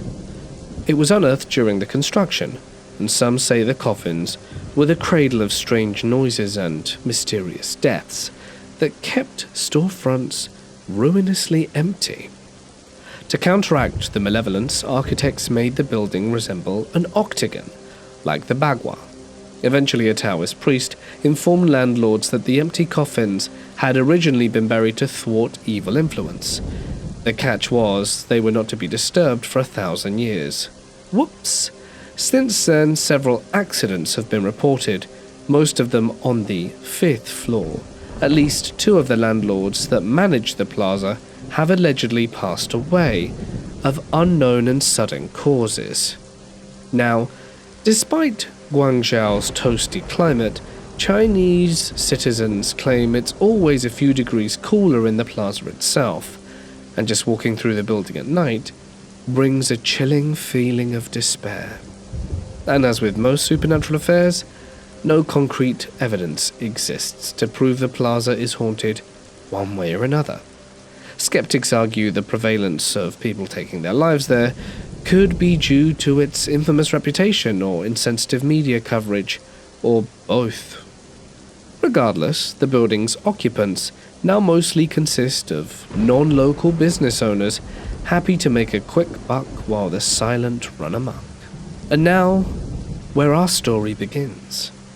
It was a sunny afternoon when I decided to visit my uncle at Liwan Plaza, and my uncle's shop was located on the 5th floor, funnily enough. The very floor where many of the mysterious incidents occurred. He had always kept an 8 trigram, a Taoist symbol known for warding off evil, hanging above the door. However, the nail holding it in place had started to come loose, and my uncle decided it was time to take it down and fix it. As he removed the trigram, a strange, almost palpable chill filled the air. My uncle, usually a calm and collected man, seemed to be in a trance. His eyes glazed over, and without a word, he began walking towards the stairs. I realized something was quite wrong with him. At first, I thought he was playing a practical joke of some kind, but he kept going up the stairs. That's when I realized there might actually be something wrong, so I followed him. But by the time I caught up with him, he was already at the top floor near the roof edge. He was looking down with a vacant expression. My heart pounded in my chest as I reached out to grab him. It was then that my young cousin appeared, running towards us with the 8 trigram in his hand. The moment he put it back above the door, my uncle snapped out of this weird trance. Later, as we pieced together what happened, it became clear that removing the 8 trigram had disturbed the restless spirits tied to the plaza. And from that day on, my uncle never tampered with the protective symbol again. 3 years ago, on a night when the air felt unusually thick, I drifted into a dream that seemed so real, so vivid, that I struggled to separate it from waking memory. I found myself entering the familiar classroom from my gender and sexuality class at college. It looked like any other day. Sunlight filtering through the blinds, the soft murmur of students settling into their seats. But something in the atmosphere felt off, and a sense of unease washed over me as I walked in. I took my seat next to my friend and waited for the class to begin. My eyes scanned the room idly, the hum of the fluorescent lights above mingling with the faint shuffling of papers. Then my teacher stood up in the front, her voice cutting through the silence. "All right, everyone, I have a surprise for you," she said. Her attempt at enthusiasm was forced, her words almost a tired routine. I could feel her awareness for how mundane this surprise was. She continued, "I thought I might shake things up and have you guys do some group work today." And the class collectively groaned. She began numbering us off, and we split into 5 groups. A strange sensation crept over me, like the room was closing in. and I felt a tightening in my chest. The desk scraped across the floor as we rearranged, and I ended up sitting beside a girl with long brown hair, her rainbow leggings almost glowing in the harsh light. To her left sat a heavy-set guy, his beard thick and unruly, his plaid Scottish cap perched on his head, and I found myself zoning in and out of the conversation. The guy in the cap mentioned Flogging Molly, a band I had never really thought about, but in that moment the words seemed to reverberate around me. The girl beside him smiled, nodding eagerly. "Yeah, they're great." As if I should have known this. Something about all of this felt weird. Suddenly the conversation seemed to drag on endlessly, each word sinking deeper into that pit of my stomach. I felt trapped in this loop, the same pattern repeating over and over. I tried to focus, but the room was shifting around me. And then I woke up. My morning. I opened my eyes to the harsh light. It was 9:10, the same hour I had dreamt that I would awake. I tried to grasp the remnants of the dream. It was so real. I could still feel the weight of it on my chest, and the lingering sensation of something being wrong. I had to leave for my gender and sexuality class in an hour, so I rolled out of bed and did the usual morning things. Shower, dress, eat, brush my teeth. But I couldn't escape the feeling that something wasn't right. The dream felt too much like a premonition. I caught the bus on time and arrived at class as the doors opened. I sat beside my friends as usual, scanning the room. And then my heart skipped 2 beats. There she was, the girl in my dream, wearing the same rainbow leggings. I tried to brush it off as coincidence. Maybe she'd worn them before and I'm just noticing it again. And the guy in the Scottish plaid cap as well, sitting next to her. He looked almost identical from the guy in the dream. Deja vu gripped me hard. It was the same class, the same work, the same everything. My teacher stood up at the front, giving the exact same speech that she had in my dream. She numbered us off and I found myself in the same group as the girl with the rainbow leggings and the guy in the cap. The conversation started slow and unremarkable, but then, like in my dream, the topic turned to music and someone casually mentioned everyone's favorite band. And suddenly, Flogging Molly came up again. The girl beside him nodded, and the same discourse happened. I sat there, throat dry, the weight of the moment crushing me. What exactly is happening here? The conversation drifted away, but my mind raced. I said something to interrupt the flow. I don't remember what. People looked up at me for a moment and carried on their conversation. The feeling of panic stayed with me, and then I reached the point that wasn't in my dream. Things that happened after, if it would have continued. Class ended, and I left the room quickly, trying to escape the weight of it all. And after a while, the strange feeling subsided, and life went on as normal. But it left me with a deep-seated fear. What was that all about? Did I manage to dream my mundane class and what it would be like? Or was there maybe some kind of glitch in our reality, and I had my morning class played for me early in my head? I'm not sure. It's left me with many questions and no answers, and if anyone can help, I'd be grateful.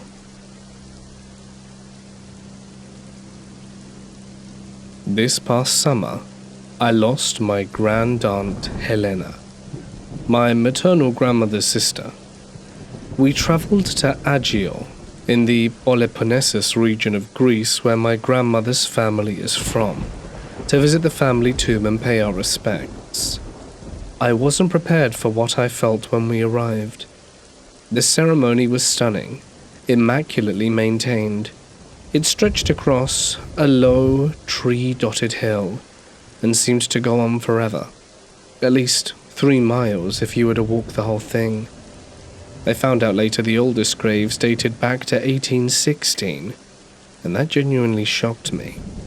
But even more surprising was that it was a public cemetery. In my experience, public cemeteries in Greece are rarely so well tended. This one was peaceful in a way I can barely describe. It was blazing hot that day everywhere else, but outside the cemetery, there was a perfect gentle breeze. When I visited my paternal grandmother's grave, I always sensed a coldness. The cemetery feels angry somehow, like the land is tired. The one where my maternal grandparents are buried feels different still. It felt alive in a way, like I was surrounded by family, even the ones I had never met. I felt like I was being embraced. It was like all my ancestors were there just out of sight, watching and welcoming me. As we approached the family grave, I was like, "Hi, nice to meet you all." I didn't want my parents to hear. I didn't want them to think I was being weird. But I felt like I had to say something. And that's when I felt a hand on my shoulder. Not literally, or maybe literally, I'm not sure, but it was warm. And I nearly cried. I'm blinking back tears just writing this, just like I blinked them back then. I felt like somehow someone heard me. Like someone had been waiting for me to show up and say hello. You see, I never got the chance to know my grandparents. I never met either of them. My grandmothers died before I could say goodbye, and my granduncles and grandaunts were mostly gone by the time I was old enough to form real memories. I was 5 or 6 the last time I saw any of them, and the last of them passed away when I was 10. I wasn't even allowed to attend the funeral. I used to carry that grief like a stone in my chest.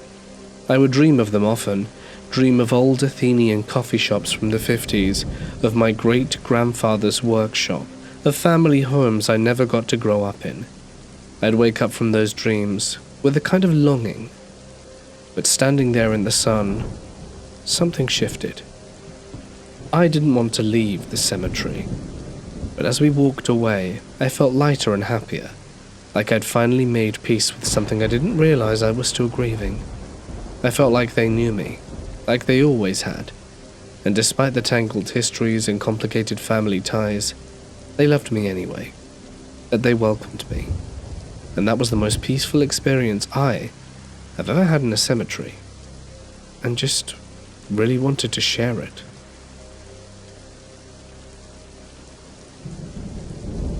I am a park ranger, and many people don't really understand my job. They assume I'm just at a booth, taking a few bills, handing out the odd map, and wishing people a good hike. To be honest, I sort of thought that too before I started. The booth, for one, isn't as safe as you would imagine. Let me give you some context. It was a late afternoon, the sun hanging low, and the sky turning a lovely purple and orange shade. Then, this man pulled up, with blacked-out windows. I caught the sharp scent of gas and cigarettes before I even saw him. I stepped forward, voice steady, but inside my skin was crawling. And that's when I saw what he was holding. A machete. He didn't say a word. He stared at me with unreadable eyes, one hand resting on the hilt. Then, without warning, he pulled back his lips into a grin that didn't reach his eyes, more of a leer of pure malice, and he unleashed a storm of curses, not just angry words, but a promise to harm me. All he wanted to do was for me to hear that. Then he slammed his car into reverse, spinning tires tearing up the dirt, as he performed a reckless U-turn that sent him nearly crashing into the ditch, and he vanished down the road. And that was the last I saw of him, or so I thought. Hours later, just as the moon slipped back behind thick clouds, I thought I heard a soft scrape coming from the edge of the trees. I leaned out of the window, but there was nothing. And then I saw a shadow detach itself from the forest. He was there, standing beyond the beam of my flashlight, the machete gleaming against the moon. No car this time, no words. It was like he was stalking me. I slammed the window of the little booth shut and locked it, fumbling for the emergency button, but my radio was dead. I grabbed my flashlight and bolted from the booth, hoping to outrun him, to lose him in the maze of trees. Behind me, the sound of heavy boots pounding on the soft earth grew louder, the rasp of the machete slicing through the underbrush. I ran blindly, the moonlight barely piercing the canopy, and then I heard the man's voice. "You can't hide here." Panic clawed at my chest. I don't know how I managed to outrun him, but I made my way to a very big rock and hid behind it. He never thought to look and just ran on. I waited for about 15 minutes when I knew he was probably far enough away or lost before I made my retreat back quietly. Then I got into my car and drove away. It really made me think about me wanting to work as a park ranger after that.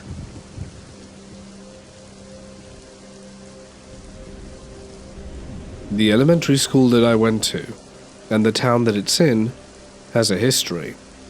The short story is that the town I live in was founded by a group of families, and I happen to be a descendant of one of them. Anyway, the elementary school was built over a Native American burial ground that had long since been abandoned when more settlers came over to the New World, and it had other supernatural things. Let me share one of my experiences.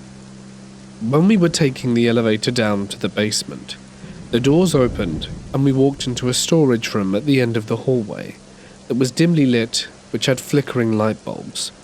We entered the room and got the machines, and on our way back to the elevator, we stopped just before the corner to enter it. That's when we saw an apparition of a woman standing about 10 feet in front of us.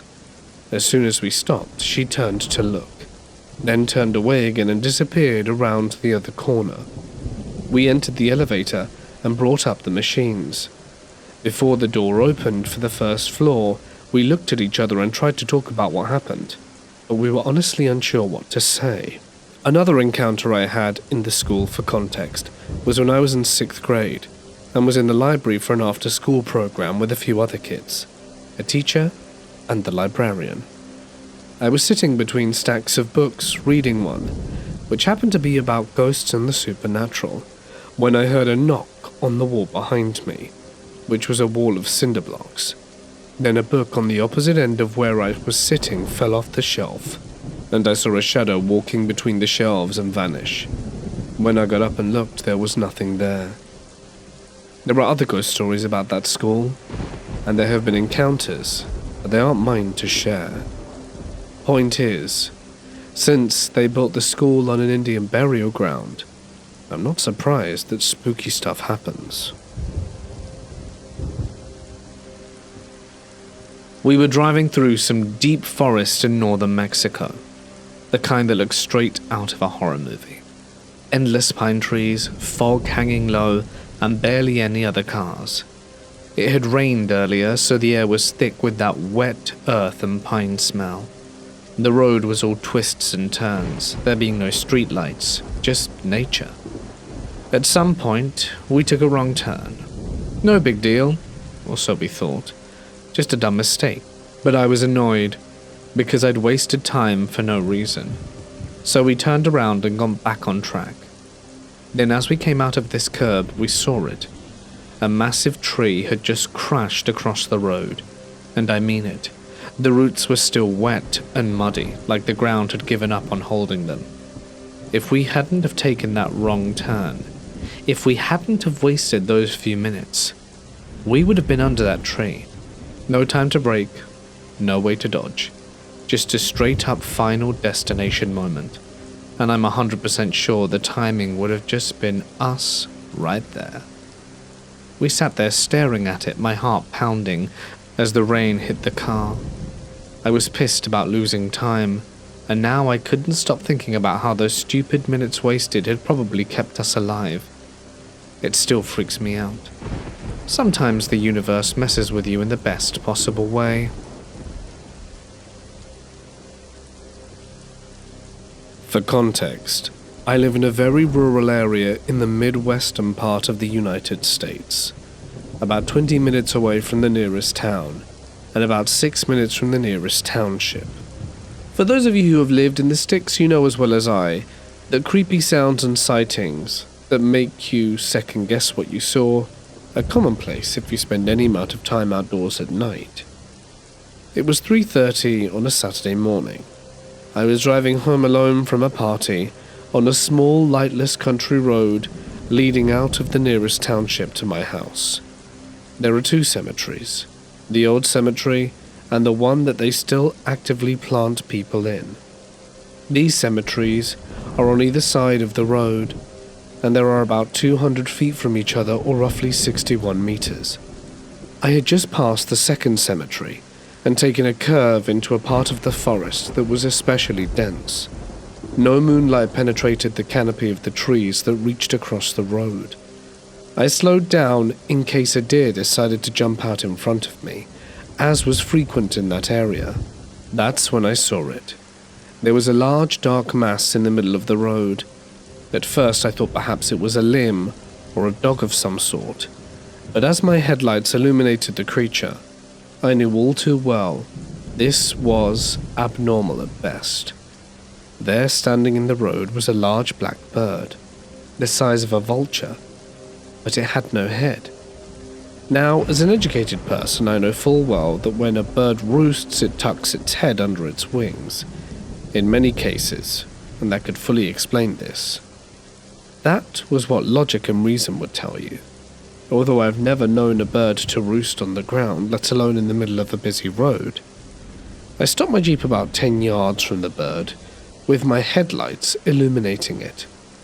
I sat and pondered the situation for a moment, and honked to see if it would startle it into flying away, but it didn't stir. I sat there for a moment longer, and this horrible sense of dread filled my soul. I then decided to drive carefully around the sleeping bird. I stopped and rolled down my window and shone a light down on it to get a better look up close. Instead of finding its head, I looked down at the bloody gullet of a decapitated specimen. From there, I admit my terror was real, and I made haste in leaving this unsavory omen behind.